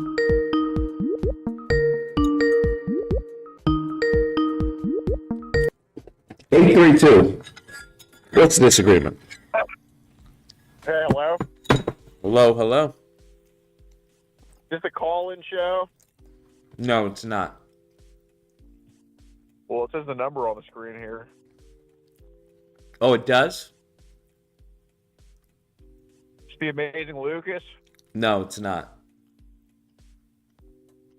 Yeah, it says 323-507-3764. Shucks, you got me. What's your disagreement? Well, I watched your video on David Duke and the Hodge Twins. You hear me? Yep, sure can. So I think you're only calling the Hodge Twins coons and tap dancers because they're more successful than you are. Let me guess, you're a white male. Am I right? Or am I close? That's my appearance, yes. That is your appearance. Oh, what do you mean your appearance? You don't identify as a white male? What do you identify? What's your pronouns? I'm sorry. Pale-skinned. Your pronouns are pale-skinned? Yep. Okay. Is it Mr. Paleskin, or how do we go? You can just call me Gordon Flowers. What was that? I missed it. You can just call me Gordon Flowers. Yeah. Okay. Okay. So I think you're only mad at them because they're more successful than you, and I think you switched to being a liberal because you're just a grifter. I'm a liberal? How am I a liberal? Well, isn't that your political stance? How am I liberal? What have you heard that you would view as liberal? Use your words. Well, you basically just saying that any black conservative is just a tap dancer. It's kind of rubs me off as a libtard. Why is that a libtard statement? Well, this sounds like a libtard statement because, you know, if you had a chance to interview David Duke, you 100% would. But I didn't even know who you were until he made the video on David Duke and the Hodge Twins. Why is that a libtard statement? What makes a libtard statement? Or are these just words that you don't have a lot of definitions leftism is rooted in envy and spite. And it seems like you have a lot of envy and spite for the Hodge Twins, especially because so let's stay focused. I don't know if you have ADHD. I don't know if you have ADHD, but let's stay focused, right? You said that's a statement that you view as libtard. What makes it a libtard statement? That's entirely correct. So what makes it a libtard statement? You essentially calling black people that are more successful than you tap dancing coons. Is that what you got from that statement? Absolutely. Okay, so I think it's a failure in comprehension, which is nothing really I can do about it. Okay, well, basically, I don't agree with your point about the Hodge Twins being just tap dancing, essentially house niggers for platforming David Duke. I think everybody should be platformed. What we're going to not do, we're not going to continue this conversation, because what we're not going to have is your goofy ass say the N-word on my stream. Well, Yeah.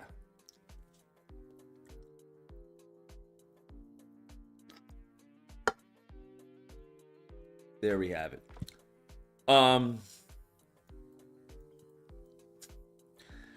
That is the final destination, just so we're clear. That is the final destination for black conservatives, is for you to live your life in servitude to white racists. I just don't think that's a lifestyle you want to have. Maybe there are some who do want that lifestyle. I'm just not one of them. You're on the line. What's the disagreement? Yo, what's up, Lucas? What's up? Yeah, I used to be a fan back in the days, and I came across you recently. I seen you kind of switched up. But my disagreement with you is on tariffs. What about them? Where you try to act like tariffs is like a fail for Trump, but you can obviously see that he's just using it as a leverage tool, and it's actually producing results. So I don't get why you are saying this, and It seems like you're trying to convince yourself, Gotcha. How is it producing results? Well, you already got other countries already reacting to it, like Justin Trudeau's already reacting to it. How is he reacting Mexico, to it? he's giving Trump what he wants. What is he giving He's Trump saying that he wants? he's gonna start covering up the border, making sure everybody don't go there with all the drugs and all the stuff. Mexico hasn't been reacting either as Trudeau. They've been doing exactly what they've been doing since the Biden administration. Yeah, but Biden only did that because it's election season. So you admit that they've been doing what they've been doing since the Biden administration? I admit they barely started after 4 years, yeah. What do you mean they barely started? They barely started. This was a 2024 thing. They barely started doing this in 2024. For 4 years, they let everybody come over, and then it was, it's election season. Let's go add everybody on. So what you're admitting is that it happened during the Biden administration and that the tariffs had no impact on what they're doing. The tariffs have impact because Trump is basically making saying, hey, you how better would they keep this up. let's think about this logically. If something's already occurring, how would tariffs have it occur more? Well, it's setting a precedent. It's saying, hey, How you're do you set doing a it because that precedent that's already been set? they're continuing the precedent. Only So because, you they agree started that it. Trump would be continuing Biden's successes? In a sense, but Okay. Biden only did it I don't because he had disagree to. I don't disagree. What's your next I mean, I disagreement? can't. I have to give you that. I mean, yeah, Biden did I it don't in disagree. 2024, though. I agree. Trump But will be. would you agree taking that he credit for only did Biden's it because successes. of? I don't care why he did it. The fact that he did it is what he did it. What's the next Okay, that's disagreement, or is that it? Well, do you agree that it's a good thing for Canada to be, bending the knee to Trump? No, about I don't that? think Canada's bending the knees to Trump. Do you know what Canada exports that we need desperately? That they're our number one supplier? Oil. Okay. So how do you think that would impact the country upon him doing 100% tariff on oil? Well, that's not the point. The point is that it's not they're not gonna go that way. I think we're out of They're our not gonna- depth here, but I appreciate the call.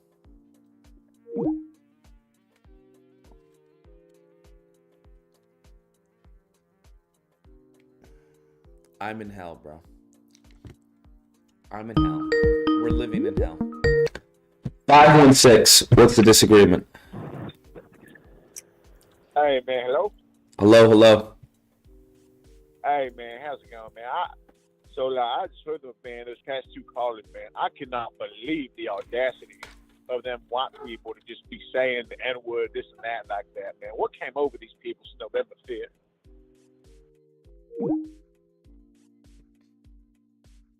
Anyways. Oh, Lord. I just think that's a sad way to go out, to be honest with you. To be a fucking coon for white people. I think that's a horrible way. I'd rather, like I said in my video, I'd rather die. Because that's what they would want. And you have no autonomy either. You have no autonomy. Because what you have to understand is that you're constantly pleasing these group of low IQ, low impulse simpletons. So you're nothing more than, a dancing monkey. Can you imagine being a dancing monkey? I don't care how much you pay me, bro. If I have to take a pay cut to maintain my my dignity and integrity, then so be it. But you have to understand that not everybody is willing to do that, which is why I understand why Democrats were so upset with people, like Charlemagne and whatnot, talking about, we need to call it, a spade a spade. And the issue with calling a spade is that 386. What's the disagreement?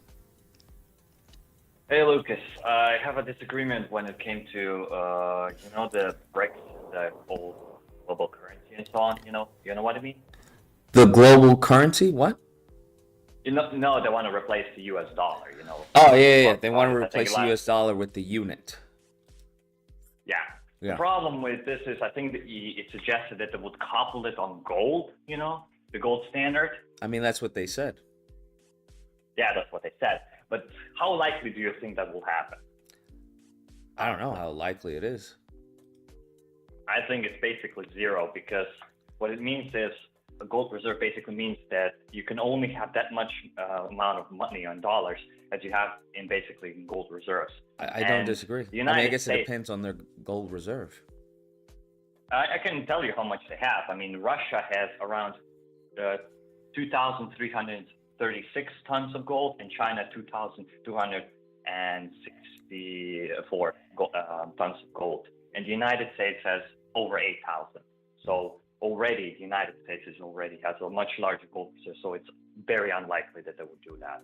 So what do you think was the reasoning behind that?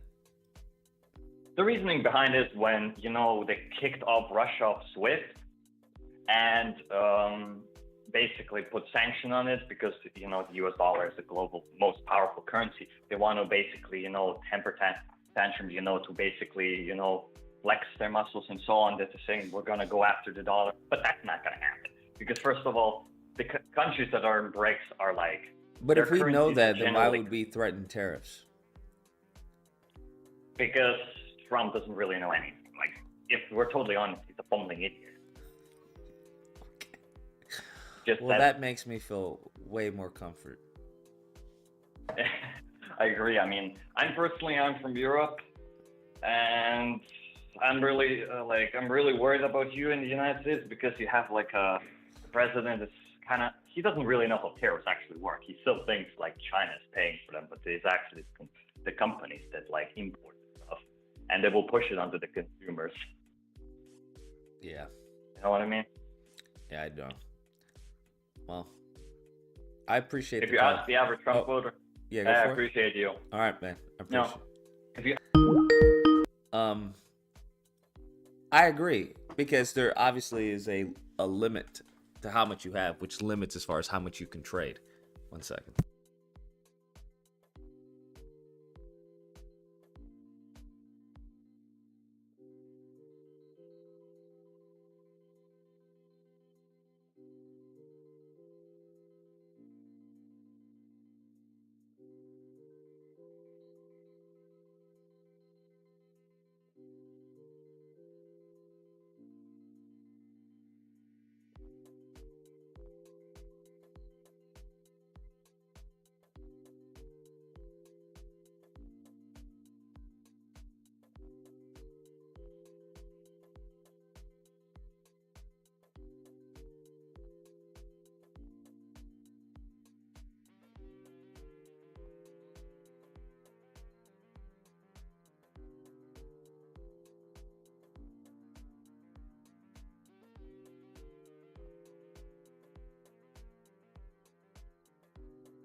My bad. Take out the trash. Because if you don't take out the trash, then you get bugs. That's what I've learned.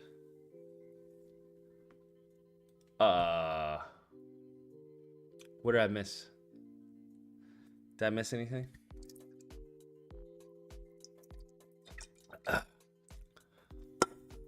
So I think it's interesting that the threatening to go off the dollar, even if it's backed by doesn't have to be backed by all gold, but even is backed like a portion of gold.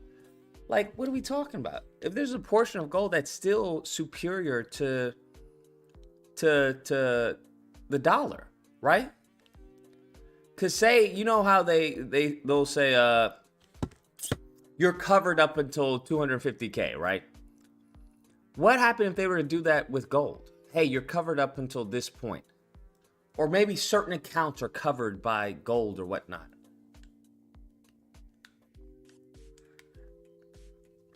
I think there's something there. I think there's something there.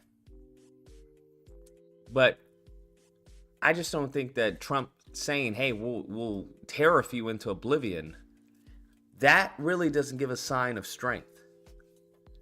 To me, that gives a sign of weakness, which is not what you would want to promote if mofos are trying to call your bluff. It's not what you would want to promote.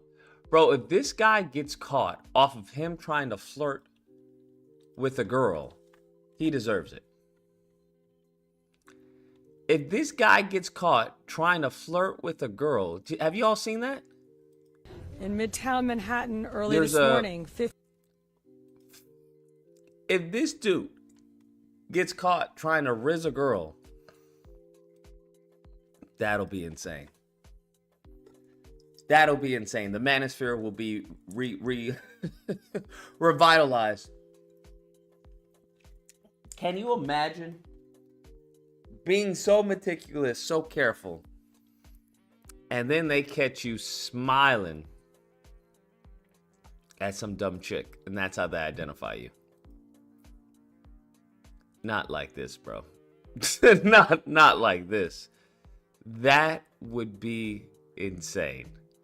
Now, to me, that doesn't look like the same guy, to be honest with you. It looks like a different guy, right? If you look at his nose, that fool has like a fighter nose. Like his shit has been broken. Right? Do y'all see it? Maybe it's just me. I'm not trying to, assist the officers, but that looks like his nose has been broken.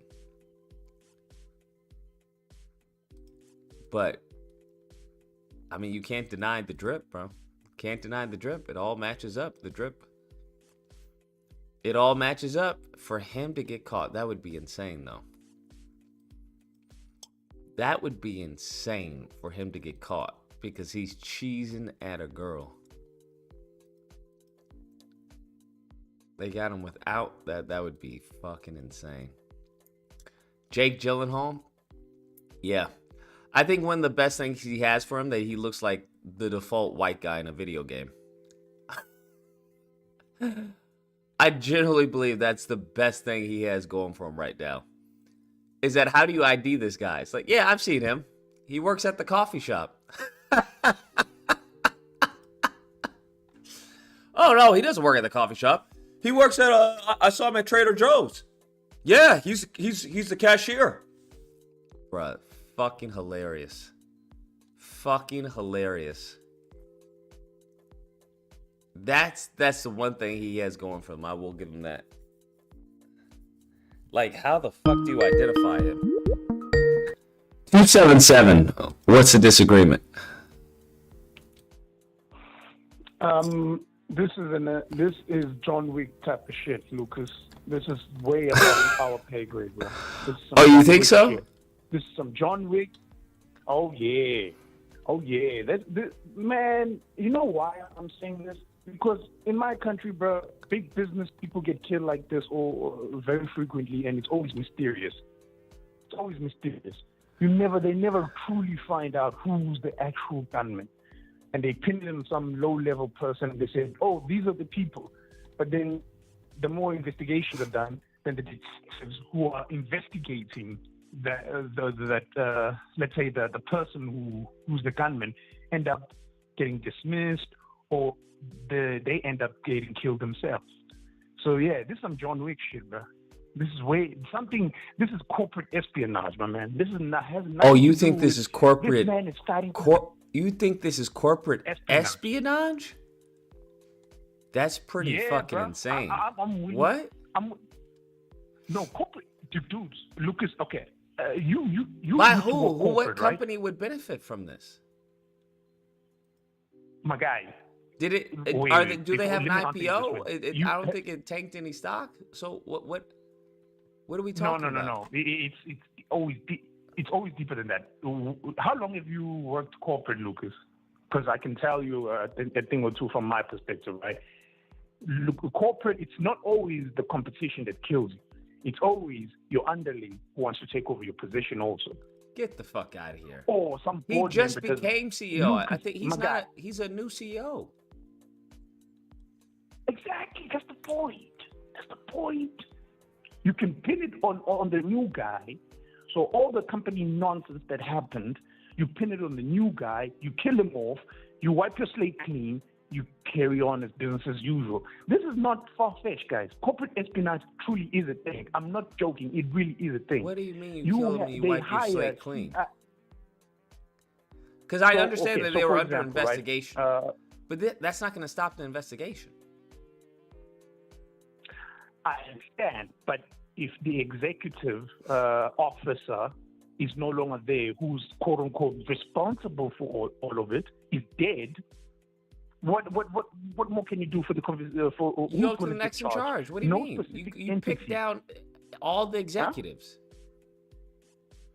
No, Lucas, you can't charge me for something that a previous executive officer did. You can't. Damn. Big Dog kicked you off. I'm sorry, Oxy. Oh, come Get this dummy off the phone. Oh, man. So I'm assuming Big Dog does not think it was corporate espionage. Because I'm trying to think, well, who benefits from this, right? There has to be some benefactor. Even in the investigation, there usually isn't like one person who knows what's going on. There's multiple people who knows what's going on. So just killing one person doesn't really do anything. So, I mean, I even understand. Like, even if it's a fall guy, you don't kill the fall guy. And killing somebody isn't going to stop an investigation. If anything, it'll escalate it. It would cause suspicion. So I'm at a loss. I'm genuinely at a loss. I don't get it.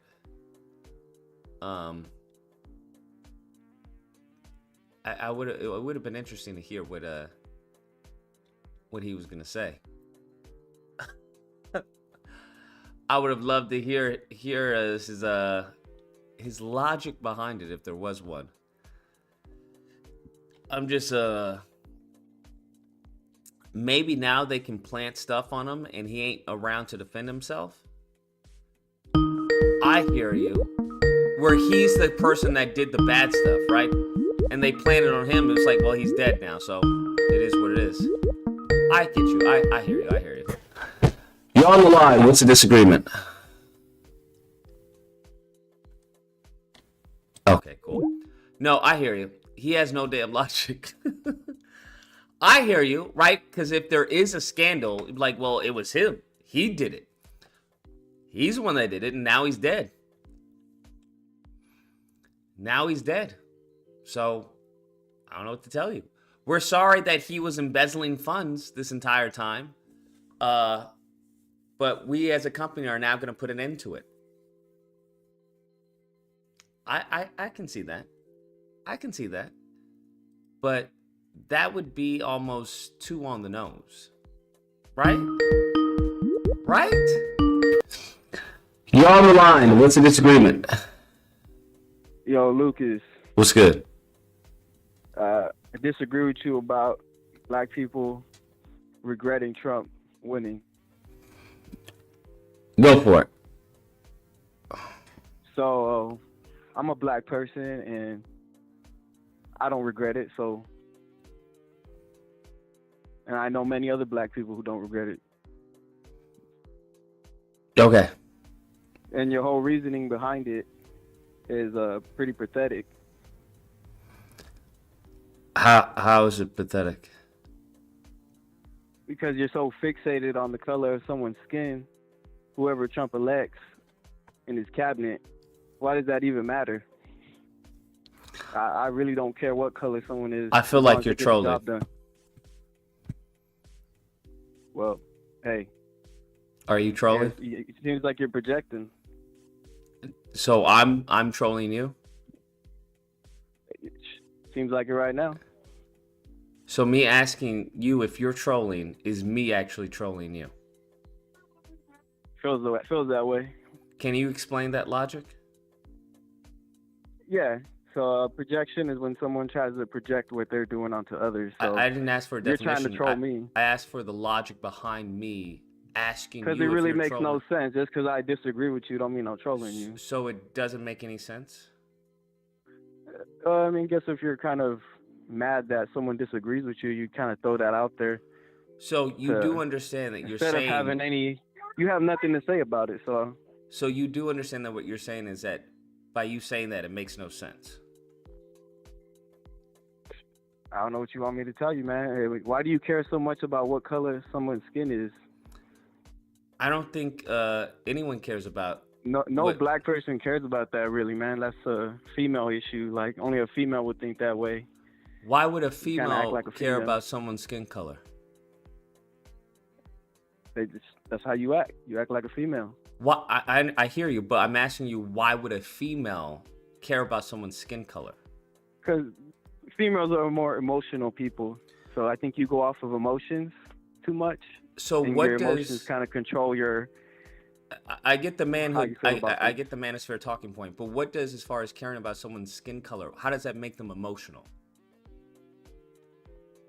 Well, if you care about someone's skin color, that's part of your own ideology, your own emotions. You're so fixated on, oh, we need black people in Trump's cabinet. Oh, look, black people are regretting it, but really no one's regretting it but you, even though you didn't even vote for Trump. So I literally, I don't know if you read the article, I literally was quoting direct quotes from actual black conservatives. So what are you talking about? Well, I'm a black conservative. Got black conservative perspective. He don't regret it. Yeah, a lot of people don't regret it. But the thing is that you don't represent the majority. You don't either. No, I very much do, as we saw in this election. You're the minority. All my homies voted for Trump. I hear it. You're the minority. Well, I don't know what to tell you, man. I just think you need to grow a pair of balls and start being a man again. Start voting for, I don't even know what that means. What's right? Are you black? Yeah. The fuck? Okay. All right, man. Just letting you know that. Have a good day, man. Yeah, I don't think you let me know anything. I'll let you know. In your head, I believe you did.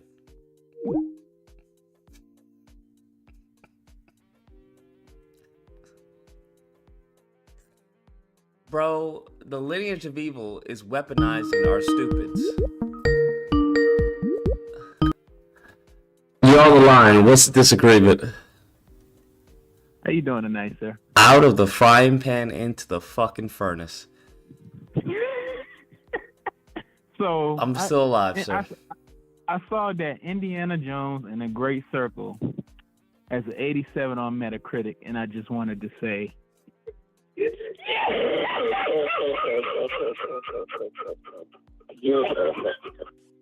How are you feeling tonight, sir? Sir, I thought we don't care about Metacritic. No, you care about it. I want you to put respect care on about Phil Spencer's name.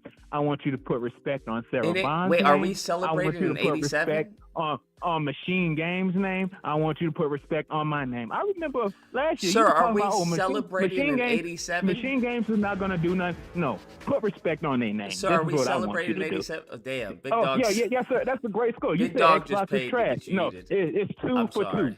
2. X.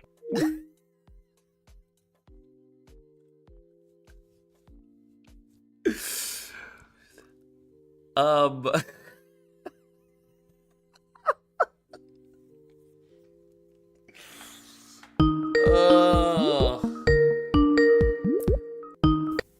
986. What's the disagreement? Just like to shout out Big Dog. He's, doing his game today.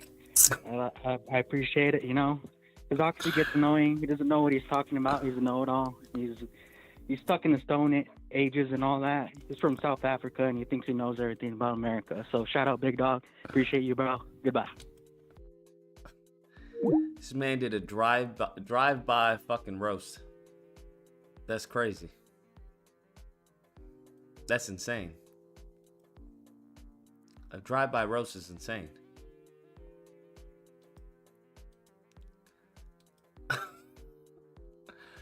I think now thinking about it, right? There's stages to what he was saying. I just think it's highly unlikely. It's highly improbable. Because I'm like, that would be so obvious that, right, the company plants all the corruption on this guy who just got killed. Like, it would cause so many red flags. I'd be like, well, that's awfully convenient that the dude who was just popped was also the dude who was embezzling funds and cooked the books all this time. Man, well, I guess you guys gotta have to be more careful with who you hire. Maybe your shareholders, won't be so upset about this. I just feel like that's a bit of a stretch, bro. I think anyone with an IQ above room temperature who is a part of the 3-letter agencies probably isn't gonna buy that one. But at the same time, it's not about what you buy; it's about what you can sell. So there is that. To be fair, there is that. Because if they can't prove it, then 277. What's the disagreement? Before Big Dog sends his other 20, because he likes paying for men, I just want to say this. Look up history of corporate espionages around the world, Lucas. It's very obvious, but because people are paid off, it goes under the carpet. Look, for example, Joe Biden pardoning his son. He lied, saying he will never, and then he goes against it and he pardons his son. And everybody's now defending it. And it's on the nose, right? So don't underestimate that aspect.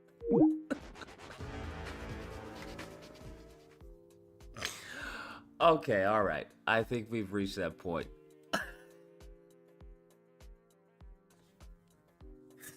We gotta fix these rules, bro. We gotta fix these rules. Because I realize what I am doing, I am feeding the 1%. That's what I'm doing.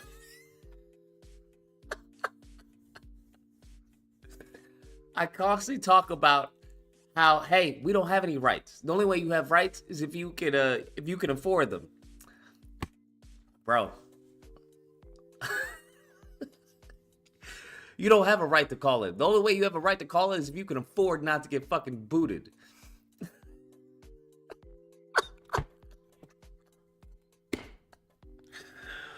Oh, man. I didn't think this through. This man got booted mid-conversation. He didn't even say anything. He said, look up what? Why did he say, didn't he say corporate? I thought I heard a corporate instead of corporate. Man, got me saying corporate incorrectly now. Corporate. Look up corporate espionage. Do you mean corporate espionage, bro? Is that what you mean? Corporate Lucas is on a roll. You're on the line. What's the disagreement? I'm back. It's time to get rid of that demon, Big Dog. Is he from the States, sir? Yeah, Big Dog's from the States. Oh, he's not from the state. He acting like a white man. See, when people come over here and speak facts and evidence, you see how that white supremacist symbiotic gene activates, and he out here banning people. But this disagreement day. You see how that white supremacist He just didn't want to hear. Look, He didn't want to hear your disagreement. It seems like you got a lot of white agents in your chat, but when black men come on here and speak they truth. Oh, that's true. He did ban two black people. You see how Big Dog donate.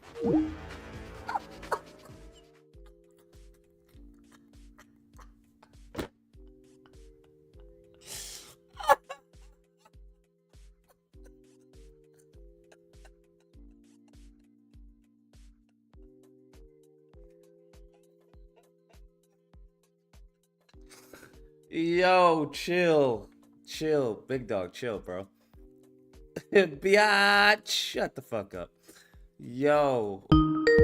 What the fuck? 986. What's the disagreement? How's it going, Lucas? I say once you get banned twice, you're done for the night. And get Oxy's clown bozo ass off the chat. Goodbye. Oxy, what the fuck did you do, bro? What the fuck? How did he make these? What did he do to make these niggas so bad? This man doesn't even live in the States, and he's got people call in. Yeah, fuck that nigga. Get him out of the fucking chat. Get him out of the chat? What the fuck Oxy, did you sell someone a cow and then never sent it? Like, what the fuck happened, bro? I've never seen like overseas fucking anger. Usually you'll have like Nash and Oxy go at it. And we have the diaspora wars. I've never had people like, yo, fuck this fool Oxy, bro. Get this man up out of here. I'm like, Oxy haven't even said anything, bro. What was the last panel? I don't even think was Oxy on the last? No, he was on the last panel. That was a long panel too. I don't think he said anything crazy. That's insane. They got Oxy on the same level as fucking Giggles. That's crazy. That's crazy. That's crazy. Oxy, how did you get boosted to Giggles level? Damn. That's fucking insane. Can we pre-order our yeets just in case Oxy calls back?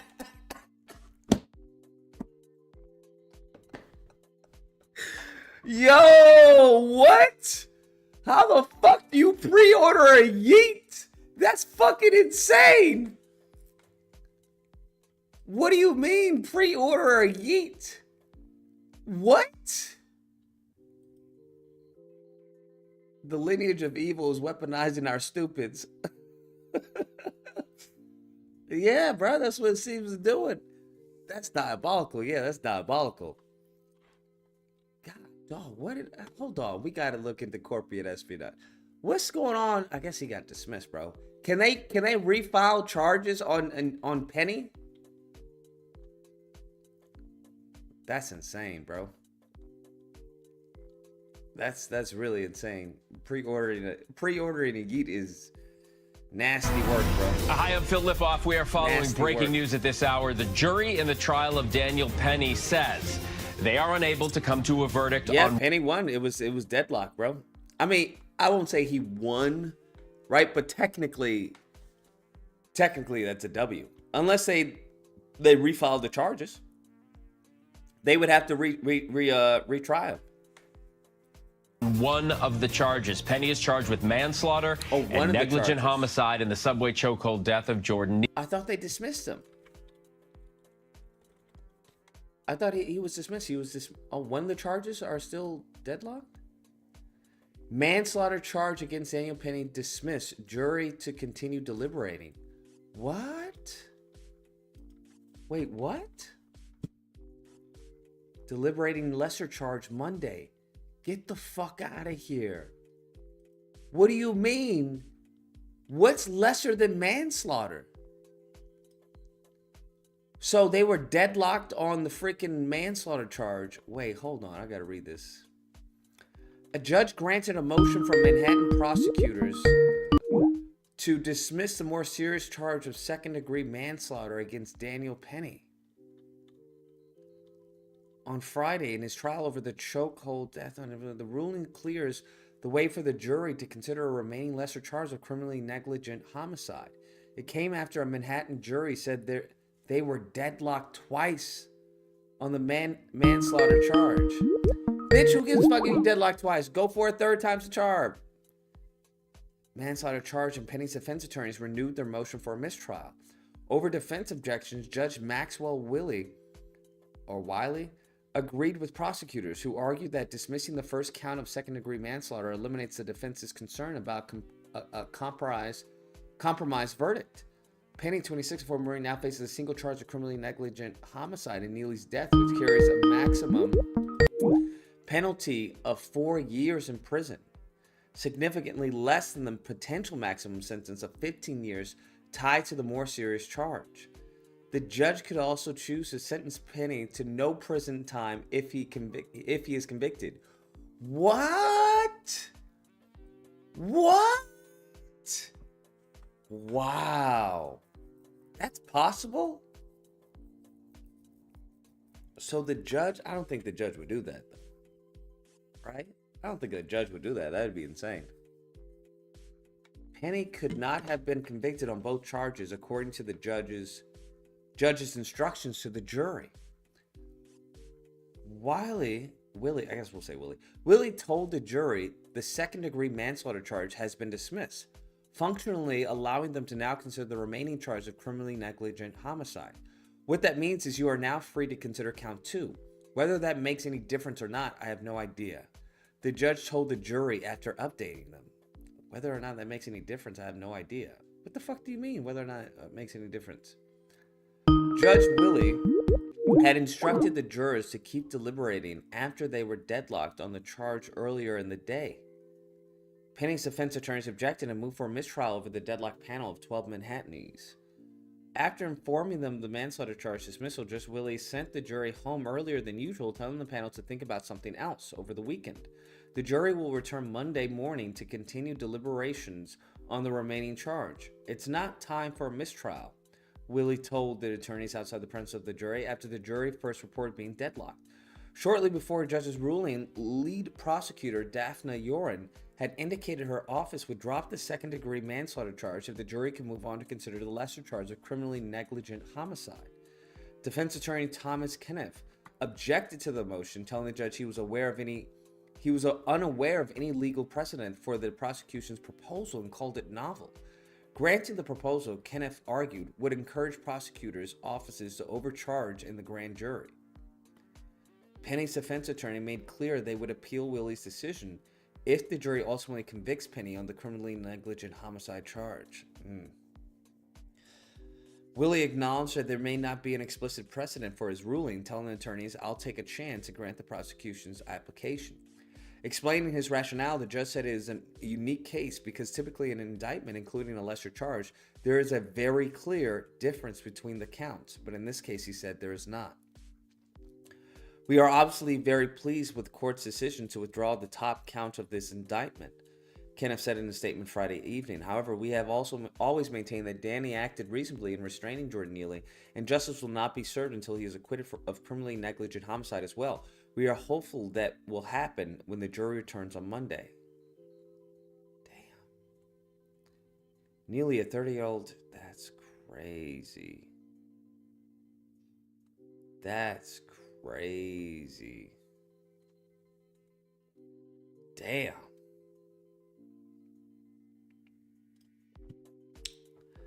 "12 Manhattanese, huh? Deadlocked. They're deadlocked? You mean 6 and 6? Really? Wow. Interesting. That is really interesting, man. That is really interesting. Deadlocked. Deadlocked, bro. They tried twice. They were deadlocked twice. And they're like, fuck it. Wow. Bruh. Then the judge also has right to sentence him to no prison time. No prison time, bruh. I don't think the judge will do that. But we're looking at a max of fucking 4 years. A max of 4 years, bro. A max of 4 years. So that means the judge can sentence him to like fucking 12 months. 14 months in prison. Oh my God. I think that may be worse. That may actually be worse. That actually may be worse.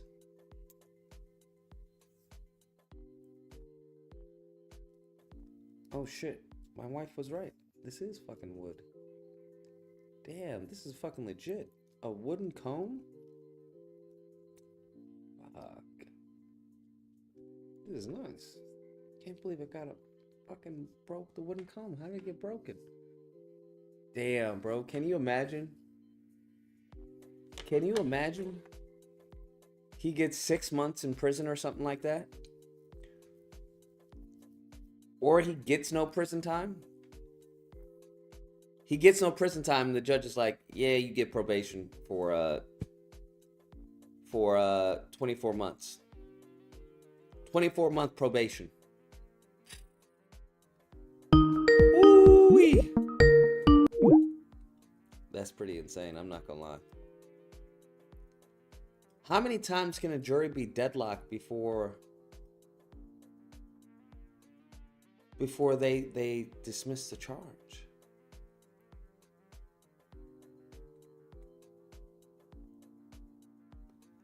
New York State penal law? What is this?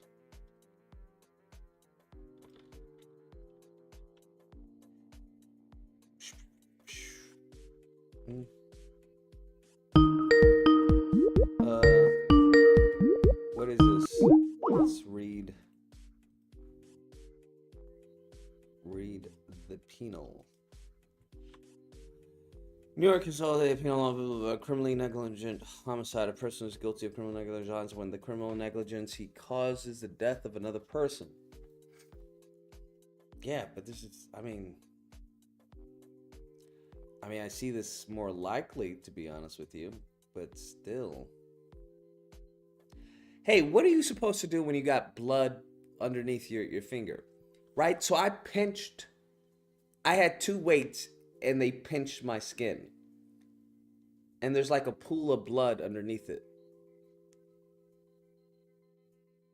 Am I supposed to poke it and release the blood, squeeze out the blood, or just leave it as it is?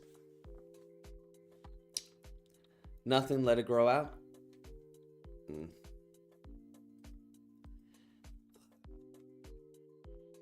Deadlocked twice. It will grow out.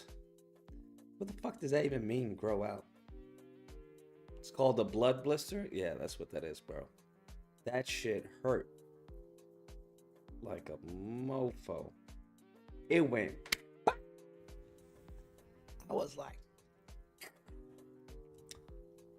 Fucking metal weights, man. Pick it and get peroxide to bubble it out. Okay, I'm not gonna listen to you.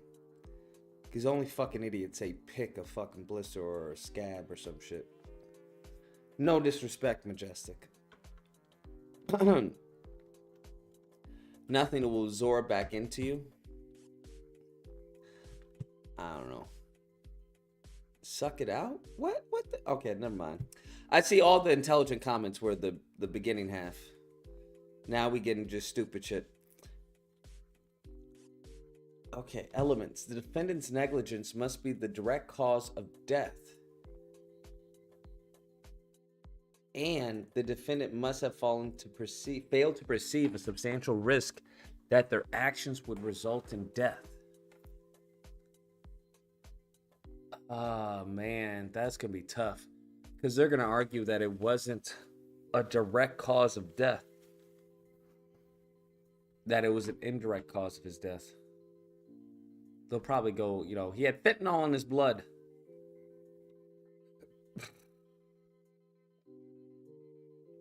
I mean, I see it more likely that they get him on this, but this is for 4 years, man. Damn. That's not really a lot, bro, for the max. I mean, you could actually just set someone up in 4 years, bro. I mean, shit.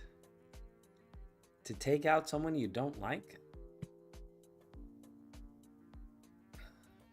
I don't know. Neely in New York City. Now, jurors say they cannot reach a decision on that top count, the manslaughter charge. Neely was acting erratically on the subway when Penny put him in a chokehold that eventually led to his death. Senior investigative correspondent Aaron Katersky joins me now from outside the courthouse, and ABC News legal contributor Brian Buckmeyer joins me for more as well. Aaron, let's start with you. What's the jury saying about why they can't come to a decision?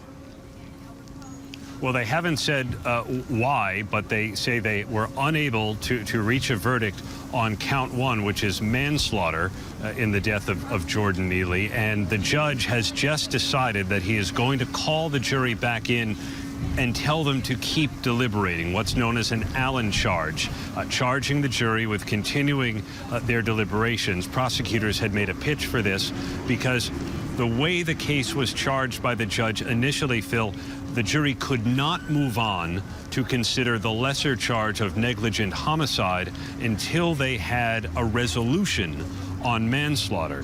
And prosecutors said it would be crazy to declare a mistrial without them having moving on to that lesser charge. So he's going to tell the jury to keep going, and we'll see what happens. All right, and Brian, this, I'm guessing, is not unusual in a case when there's more than one charge, but how difficult is this specific case? Yeah, it's not unusual, as you say, when it comes to cases that there are multiple charges. A jury may feel not guilty on one, guilty on the other, or as Aaron pointed out, they maybe haven't even got to the second charges either. But I think in a case like this, that it's so polarized, we were asking people to come to a consensus on, was Daniel Penny correct in putting Jordan Neely in a headlock, and did it go for too long? I know there are a number of arguments out there as to whether or not Jordan Neely was still breathing after Daniel Penny had released that chokehold, or whether or not there's even enough pressure on his neck. So I think the jury is kind of struggling with that in the same way that kind of social media and the court of public. Hey, no longer Mexican, all right?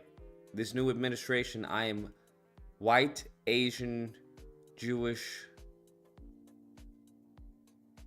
I think I'm missing something. I think it's safe to be Puerto Rican or Dominican. I'll be Cuban. I think it's safe to be Cuban because Cubans are the ones that vote. Yeah. Mexican, no. We don't use the M word. Main reason they came to a deadlock is too many Marines from his unit came and testified for him. Really? Oh man. Oh man. This is interesting.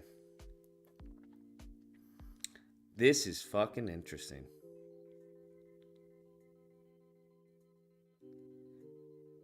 Interesting. Damn.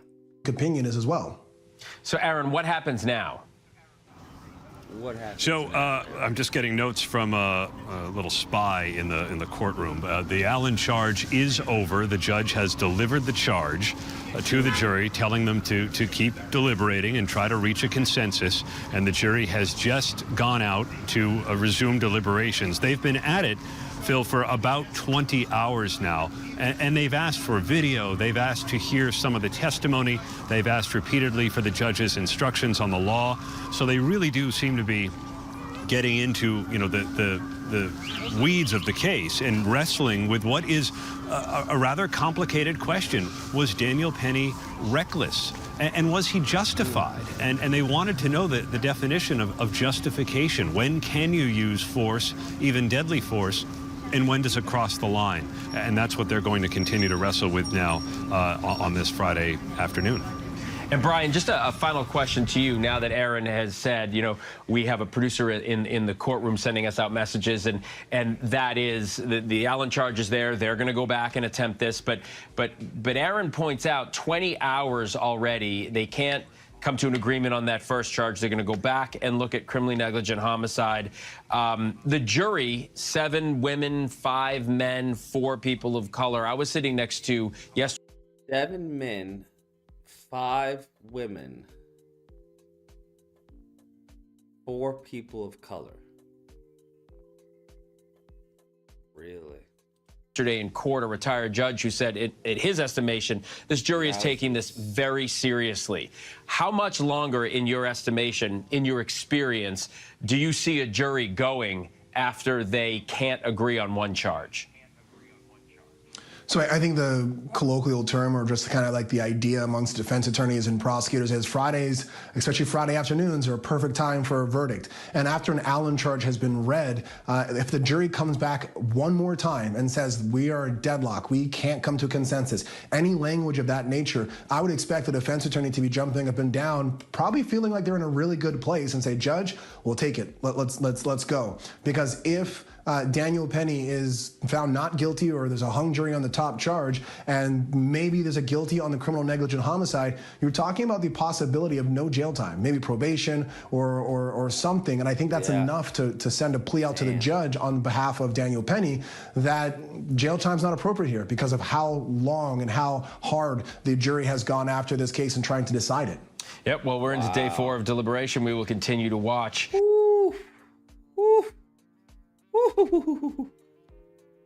Oh, man. What a time to be alive. I also find it interesting. Does no one else find it interesting that no one is framing the CEO who got killed as white on white crime? I don't know, man. Find it interesting. Oh, well, here we go. Well, that's it.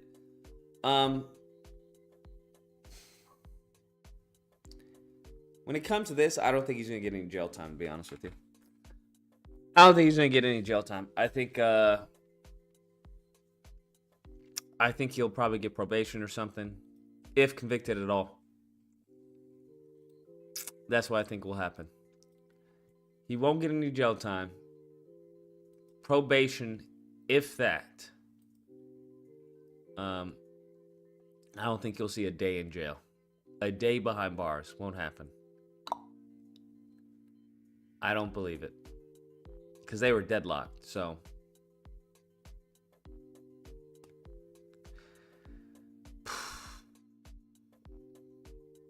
What a time to be alive. Man, oh man. Deadlocked twice.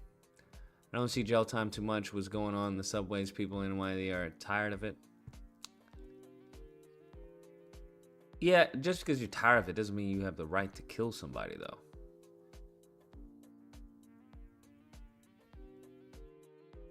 That's the thing.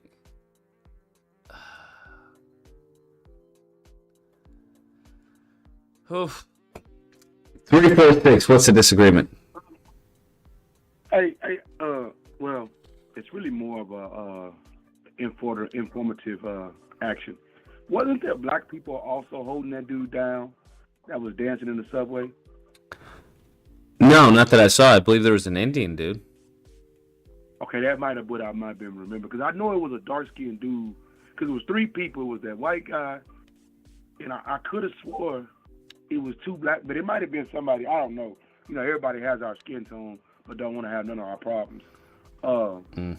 That's what I was trying to figure out. So you should, okay. Because I was like, I could see why them not finding him not guilty, especially if they also had other black people holding him down too, if that makes sense. Because to me, anywhere else, especially in Texas, that's murder. But I don't know how New York State. Why do you think, as far as black people, would a black person holding him down would sway the opinion of the jury? Well, I'm not speaking on opinion of a jury, but I'm speaking on. Well, I did say that, so I'll take that back. That's my fault.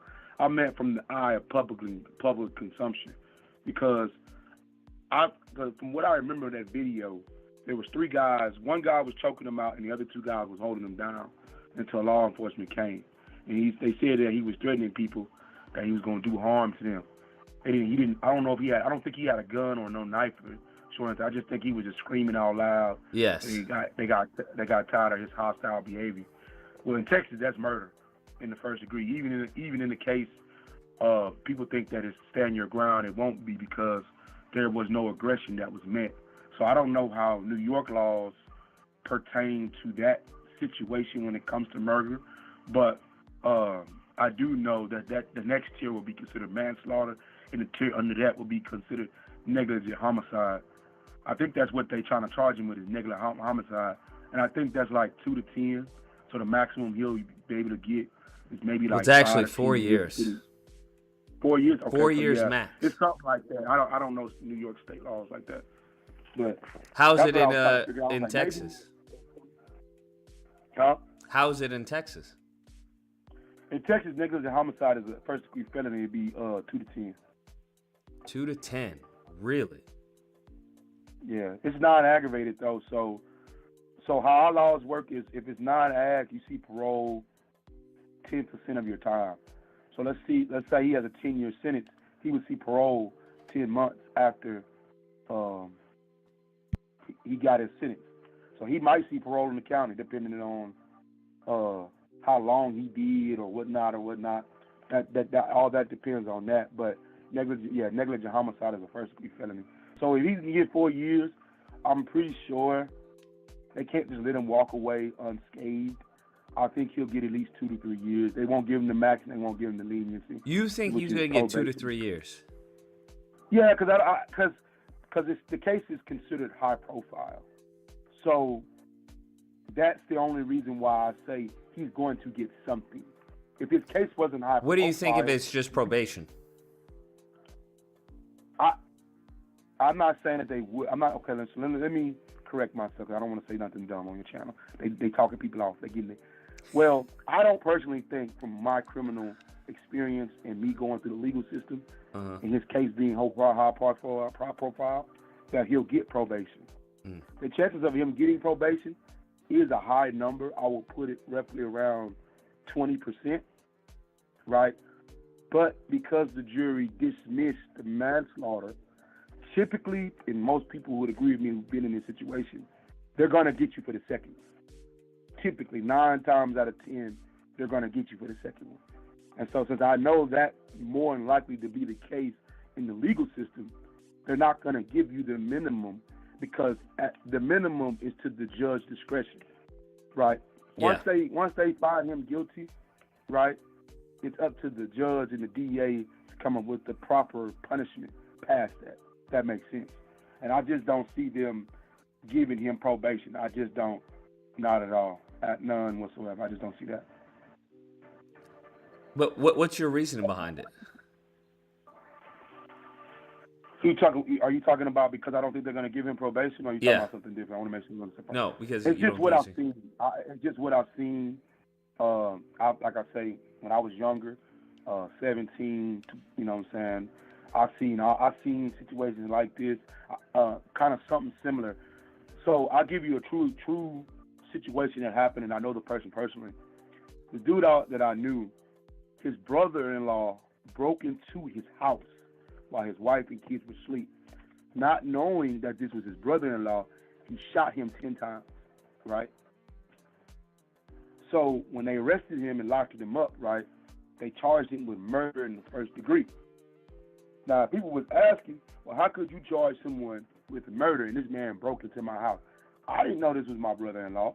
I didn't know that this, you know what I'm saying, that I knew this person prior to him breaking out. I just saw some guy in my house, and I shot until the clip was empty. I was feared for my life. Mm-hmm. Well, the state determines, and I know people don't really understand this because they think the law is just concrete. That's not true. The state determines whether or not you fit the criteria for a statute that you're trying to use in a case of law, right? So if, let's say that was a situation between me and you, Lucas, you shot me, even though you know solid, well, you don't know me personally, but you know solid, the courts are going to deem, or, you know, at this point, it's up to how much money you got, and like you say, do you have the right to buy your freedom back? Or does this statute apply to you, right? And that's crazy how in a situation like this, a white man can blatantly get away with killing a black man, right? But on the flip side, if we was to reverse this, we going down for a long ass time. You feel what I'm saying? Mm-hmm. So that's how, like I say, I don't know how New York laws work, but I know I don't see him getting probation. I just don't. I see him getting the middle ground, which is 2 to 3 years, and then he'll be back on the street. Yeah, so like they said, that's considered Big Dog said that's the lowest felony in the state of New York, felony. So, like I say, I'm not gonna say that you're wrong that he can't get probation. Just based off what I've seen, he's got to do some jail time because at the end of the day, they consider that vigilantism. Somebody just taking the law into their own hands. You're not Batman. You're not none of that. You're not an authority figure. You're not protecting anyone else but yourself. And at the end of the day it wasn't your job to take it upon yourself to protect everybody else. That's not how that works. What do you think? What would you say if they give him nothing? Like, what do you anticipate? If they give him nothing, it's because he's paid for that. I'll be honest with you. Because he paid for that? Yeah, he paid for that. He paid for that. If he doesn't get anything, I mean, no type of criminal charges, whether it be because probation at the end of the day is still a criminal conviction, and it's a felony, right? But if they were to give him nothing, absolutely, he walk right out the door after they say not guilty. That's less than like 5%. I just don't see that happen. Because you know why? Okay, so to ask this question, do you know why they charge you with more than one crime? In case something doesn't stick. Exactly. So they have worded things, and trust me, the court system has dealt with what you call, I guess when you what's the fucking word I want to use? When you go back and try to seek a retrial. But there's a double legal, jeopardy? No, it's not double jeopardy. It's like it's the keyhole example. So the reason why they have lesser charges, right? And there's let's say felony murder 1, felony murder 2, felony murder 3, and they have 1A, 1B, 1. They have rectified the laws to the point where it's damn near impossible for them not to get you for something. So just because they don't get in with manslaughter 1, 2, and 3, right? Negligent homicide, which is a felony E, it's gonna fit the description of what he did. You feel what I'm saying? So like I say, the chances of him getting away with absolutely nothing, he paid for that. He paid for his freedom. And there's people that do that all the time. What do you mean by all the time? What do you mean by paid for it? Do you mean as far as like his legal team he paid good money to have that legal team to have that for them to make such arguments? Yeah. So let's look at. Okay, I'm not gonna use it. That's a loose. It's not finite. Okay. So I know this happens because I took paralegal courses, and I know from meeting individuals that work in the law field that it's all to go into the courtroom facing a felony charge without counsel is suicide, right? Politically, financially, socially, economically, it's suicide, right? And the reason why they have created that and made that position in the courtrooms, right, is because just being honest, right, the courtroom is a field of friendship and acquaintances, right? So your lawyer, right, your attorney, 9 times out of 10 knows the judge. 9 times out of 10 knows the DA. 9 times 10 he's married to the bailiff. They go play golf on Saturdays and shit like that, right? Gotcha. And most people think so. You're buying those connections essentially. You're buying those exactly. So let's look at his case. His first initial case, I think, was manslaughter, right? I don't know what it is, but let's just say he was in Texas. That's 2 to 20. He pays 60, 70,000, 80,000, buy his ways out of his case into a dismissal. Now, what people don't know is that those 20 years that he was charged with, from a legal sense, it's still there. Somebody has to get this, whether it's 2, 3 guys, 4 guys, 5 guys. They got to fill that void of those 20 years that still has left on their table, because a crime was committed and the state is owed that debt, if that makes sense. Right? So that's when people who don't have lawyers go in there and you're trying to figure out how the hell this nigga stole a candy bar and ended up turning this into 35 years. There's no way from a moral and understandable standpoint I steal a Snickers bar and I can get 35 years. You see what I'm saying?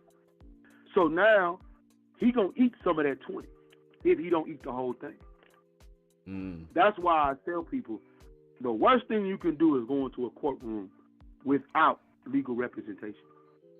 Because if you do, you don't know, and I'm going to tell you when this mostly happens, when judges are seeking re-election. That's when that happens. When you start seeing them signs in people's yards and in front of the library, do not commit no crimes. Because I'm going to tell you what this is going to do to you. Make an You're example. You're going to go in there with a DWI, and you're going to get 10 years for it. You see what I'm saying? And so people don't, like, I know that. I tell all my friends this. You're going to do some crimes, make sure you don't see no signs. I tell people that all the time. If you can see signs in front of people's front yard, don't do no crimes. Because when these people are seeking re-election, these sheriffs, they're going to trump charges on you. You steal a candy bar, push the loss prevention guy, that's a robbery. That now becomes a robbery. So you just stole a $1 candy bar, and now you facing 35 years. And you trying to figure out, your mama trying to figure out, your girl trying to figure out how the fuck this happened.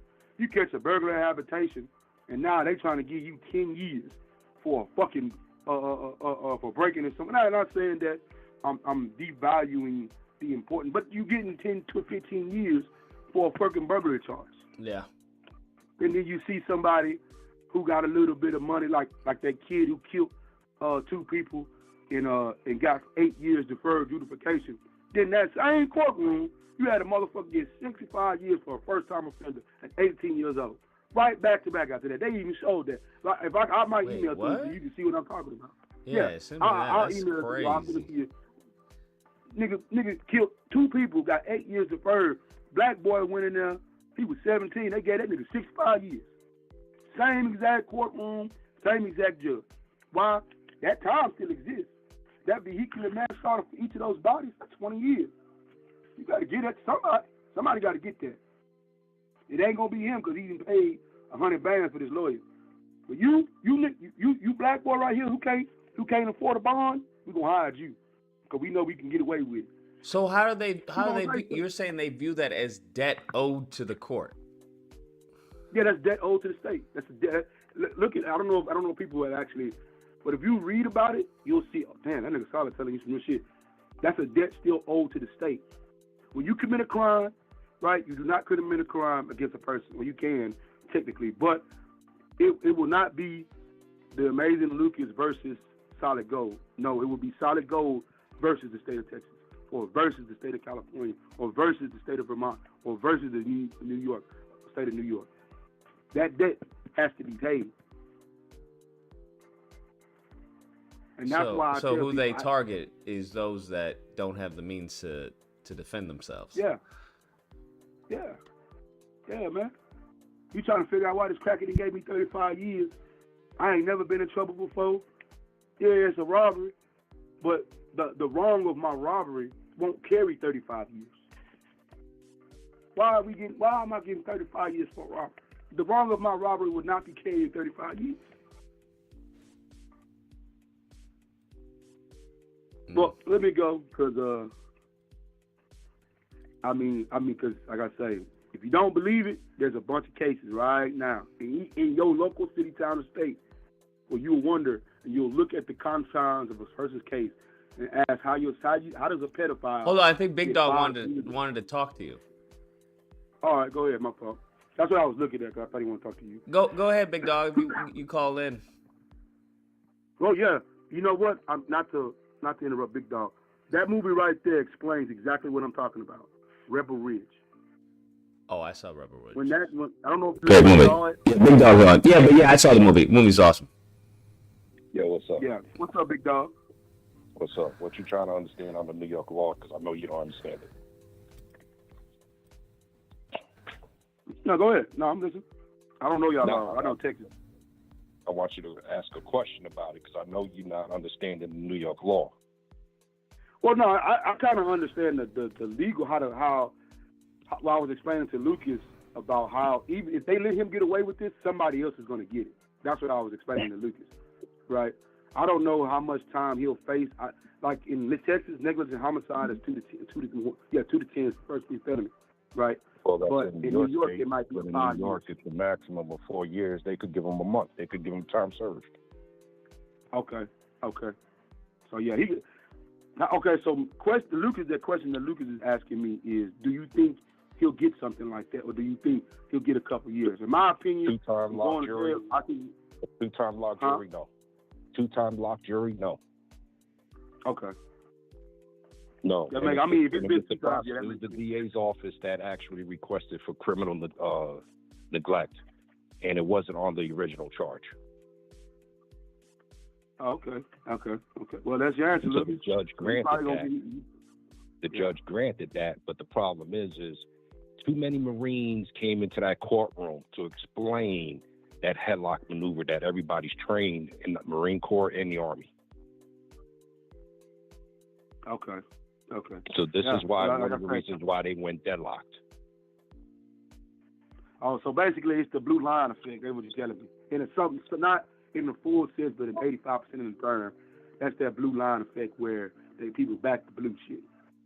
Because, you know. Well, it's not about the blue. reality It's actually in the training manual. Yeah, but I'm saying, like, people have more sympathy for people in armed forces or in law Well, enforcement. than they this is would. New York City, not really. Oh, okay. Okay. Yeah. You also have to take into account the crime that was going on in the New York City subways during that time period. Okay, so when crime shoots up, Isn't crime people- higher now, though? The reports will say no, but the people say yeah. Oh, okay. So there's a difference, okay? What police departments report to the government and what the people are saying. 2 different avenues. So when you have over 3-4 million taking the trains on a daily basis, they're seeing things that police department is not reporting, okay? They're seeing all types of bullshit. So what you also have is the New York City populace that is like, yo, fuck this shit. It happened with the Bernard Goetz case. Bernard Goetz was just found guilty. He was found guilty only for fucking carrying an illegal firearm. Is that the guy that was making the firearms and he wasn't selling them, he was just making them? No, not That's not wild. I don't know if you heard of that case yet, Lucas. Yeah, I That's know a about that wild case. No, I You're a haven't. fucking idiot for fucking doing it. That guy was an idiot for doing that. You're in New York Yeah, City. that's a wild You don't have a federal firearms license. You're a fucking complete idiot. You don't but- go but- have shit mailed to your house. You go out of state and buy the fucking shit. Yeah, that was. But I guess from a guy from Texas that actually know guys that do that, it's wild to see that he's going to go to jail for 15 years for making a gun. And that's because it's New York City law. That's crazy as fuck. That's wild, bro.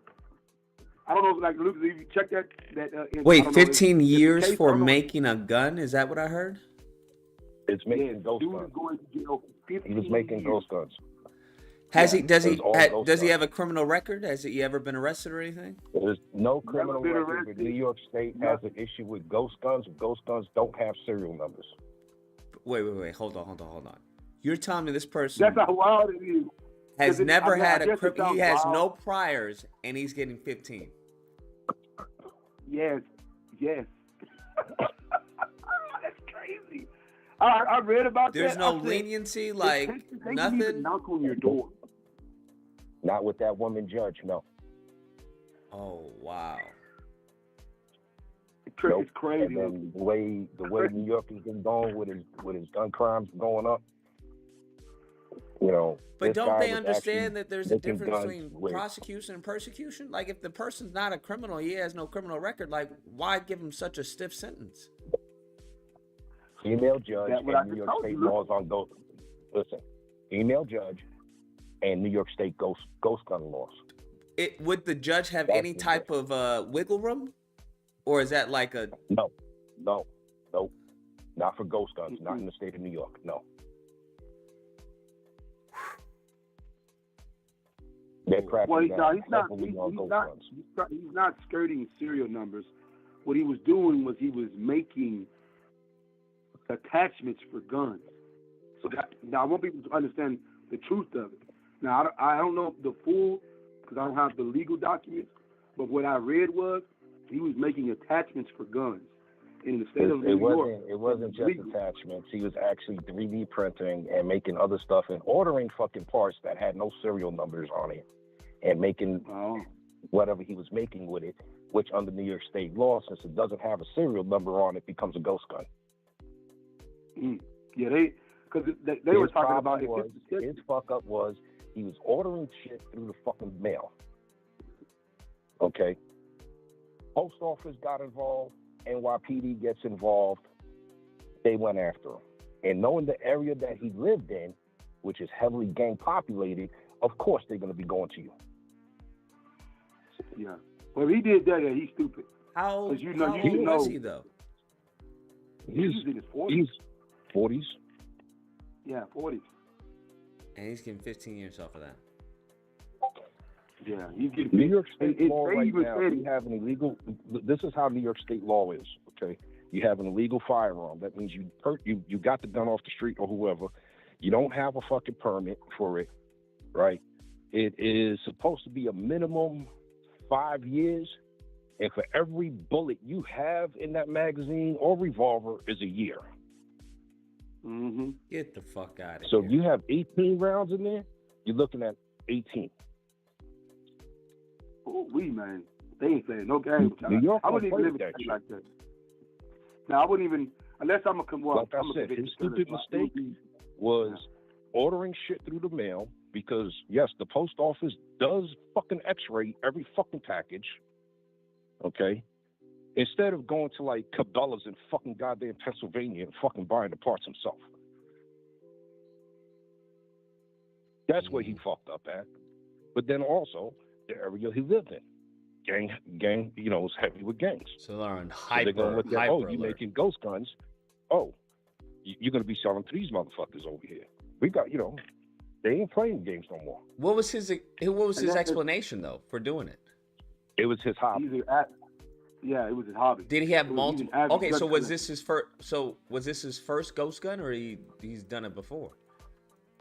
He had multiple ghost guns in there. Yeah, I think they let him make some, Lucas. I think so they can build a case against him. I think they let him make some.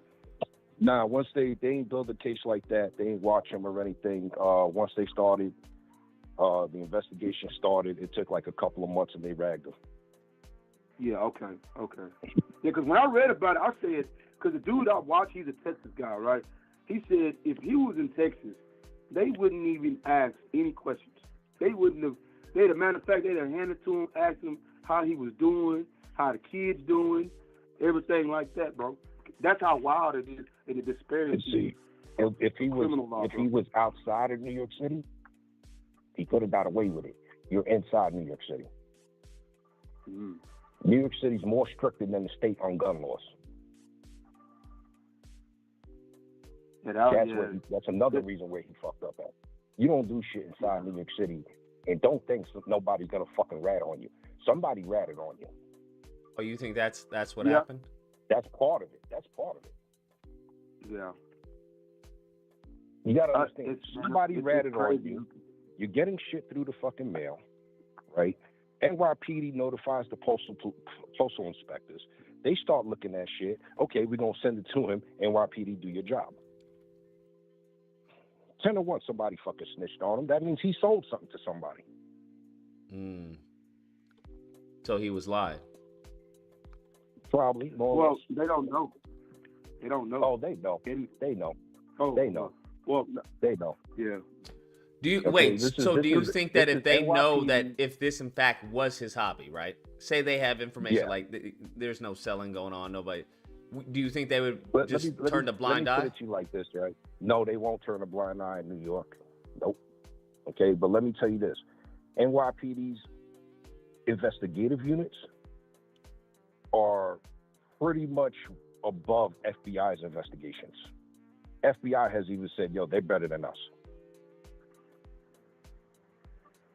Yeah, don't y'all got like 36 precincts though? Y'all got like fucking a police department on every other block. No. That shit, You got a police way. department in every section. It's not every other block, it's every section. Yeah, because I know, because I was watching some, because I wanted to move to New York a couple months ago, and I was looking at how many police departments they got and precincts they got. Bro, it's absurd how many police departments and precincts they got, bro. Every island has their own fucking jail, and then you have Rikers Island where they send everybody to a. It's just crazy. No, Okay, Rikers is the main jail for the city. So what happens Okay. if you get locked up in Queens? Don't you, You go get to like sent to Queens? Rikers if you don't make bail. Oh, okay. Oh, so the small jails are like little city jails, and then after like 24 hours, they ship you to Rikers. No, what you got is you got central booking. Okay, central booking is where you wait to go for your hearing, your arraignment, which is to get bail, right? Which is where they read you the prosecutor reads you your charges to the judge, and the judge sets bail or doesn't set bail. If you don't make bail, you're going to Rikers. Man. Until you make bail. And if you don't, I ain't gonna lie, you're sitting in Rikers until you have your fucking trial. I've been in some of the worst prisons in Texas. I would not want to go to Rikers. From what I see, no, it's worse than. It's probably worse There's only than a two lot. parts of Rikers that is crazy. Well, 3 parts. Okay, and that's the juvenile facility, the women's facility, and the Bing. And the Bing is your high profile. They're coming from upstate, coming down to the city because they got court hearings and shit like that. And the Bing are the wild ones. Yeah, see that? No, I'm glad I didn't move out there because I really thought about moving out there. Absolutely not. You can't really. To me, what that sounds like is they rather you be a victim. There is really no self-defense law in the state of New York. Yeah. Really? That's why I said they rather you become a victim. There isn't. You could look this shit up. You could look it up, and it's pretty much like a motherfucker breaks into your house. You better have like extreme good cause to put a bullet in them. Damn. Yeah, nah. Okay. And another thing too is a lot of people don't understand. If you're walking down the street and you see a female getting raped or whatever, you can kill that motherfucker under New York law. Yeah, most states do that though.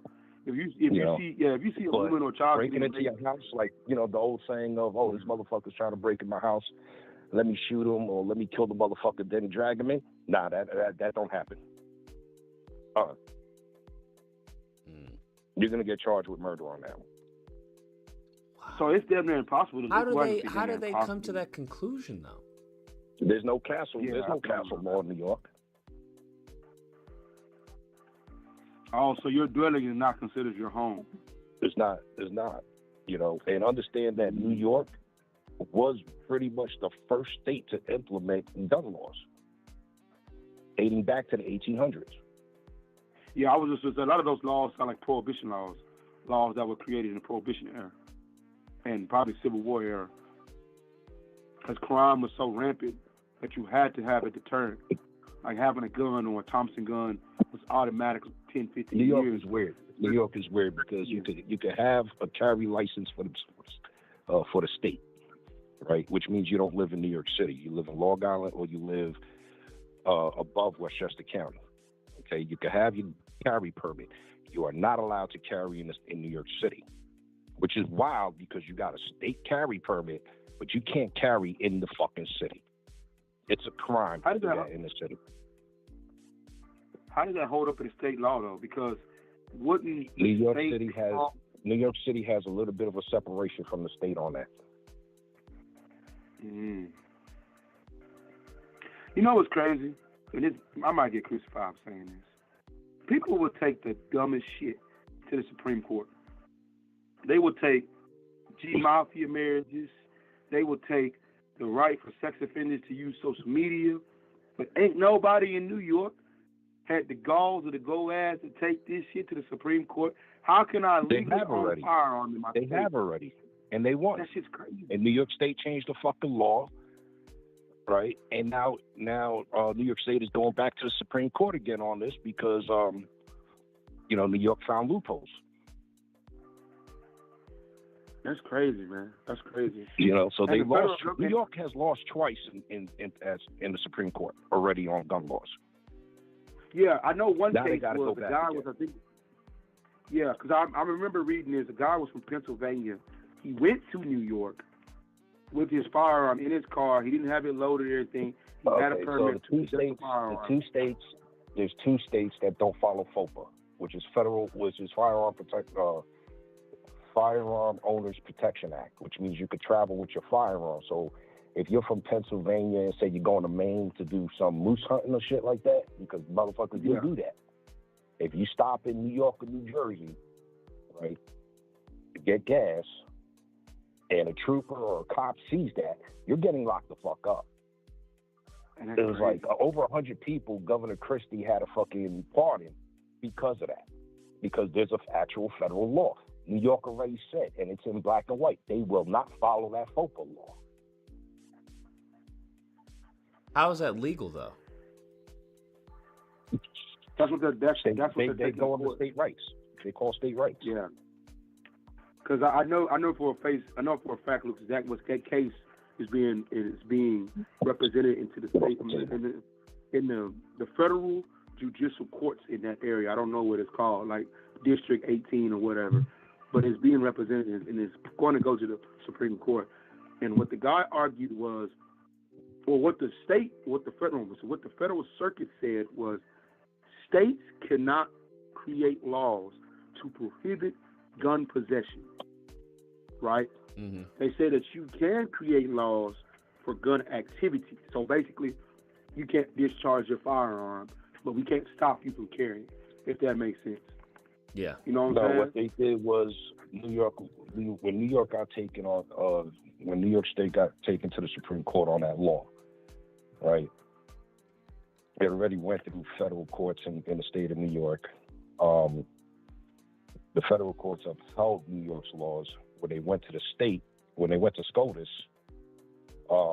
there's a question on there, right? Where New York has, why do you need it? And the Supreme Court said, you can't ask that. They have a fundamental right.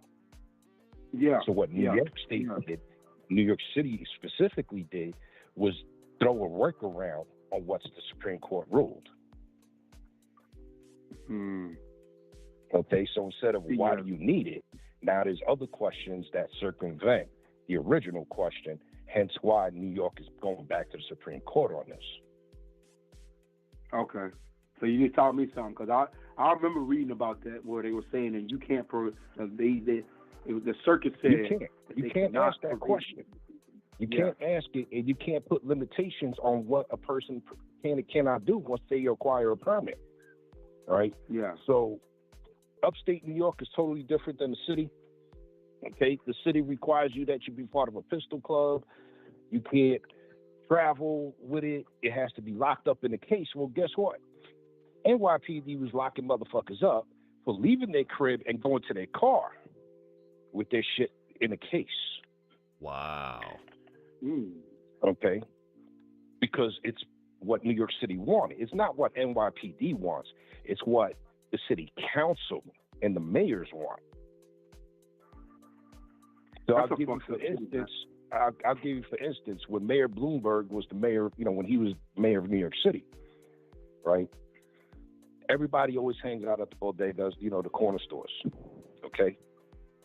Bloomberg turned around and said, hey, if it's 3 or more, That's a gang. NYPD don't fuck with them. I remember that. I remember that one. That was a crazy. And a lot of people were getting locked up for bullshit. A lot of people were getting locked up for bullshit on it. And what's crazy, Lucas, that was less than 10 years ago. Really? That's all. It's not what NYPD wants or says. Okay? They're not a sheriff's department. Okay? The New York City commissioner is appointed by the mayor. And he does the mayor's biddings. Yeah. Man, that's... Bro, I'm not gonna... So, okay, let me ask you this, big dog. As a citizen of New York City, of the New York State, and a person who lives in New York City, how do you correct the problems?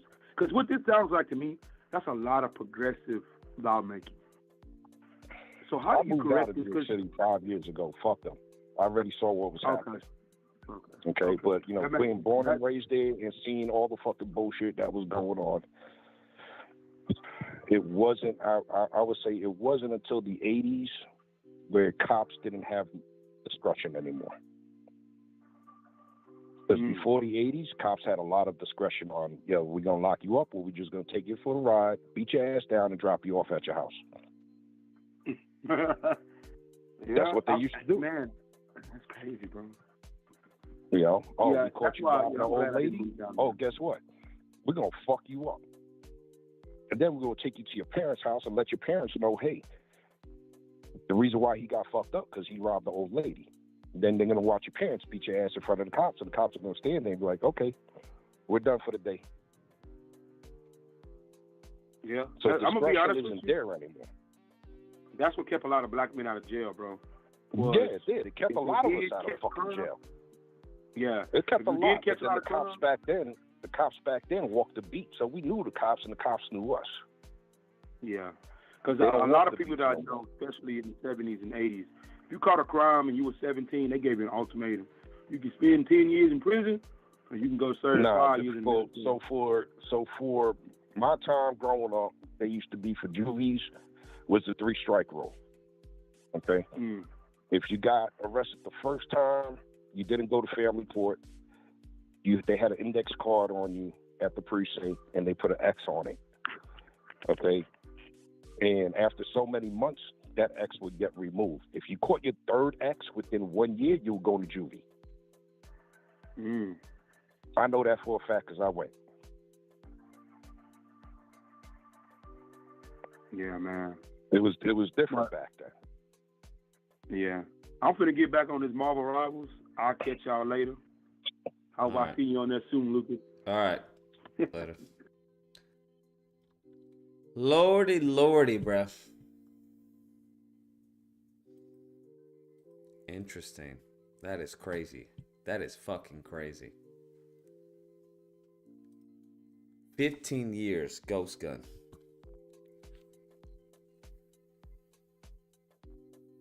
I don't even know what to say on that one. I don't even know what to say. Imagine being locked up for a ghost gun, bruh. What?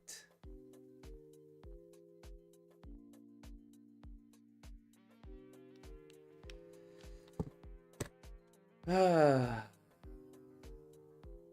right. I think we're going to end the stream there. We're going to head over to animation page, the stream, animation YouTube, to play some Marvel Rivals. And then we'll have a panel tomorrow. Everyone, take care, stay safe, be amazing.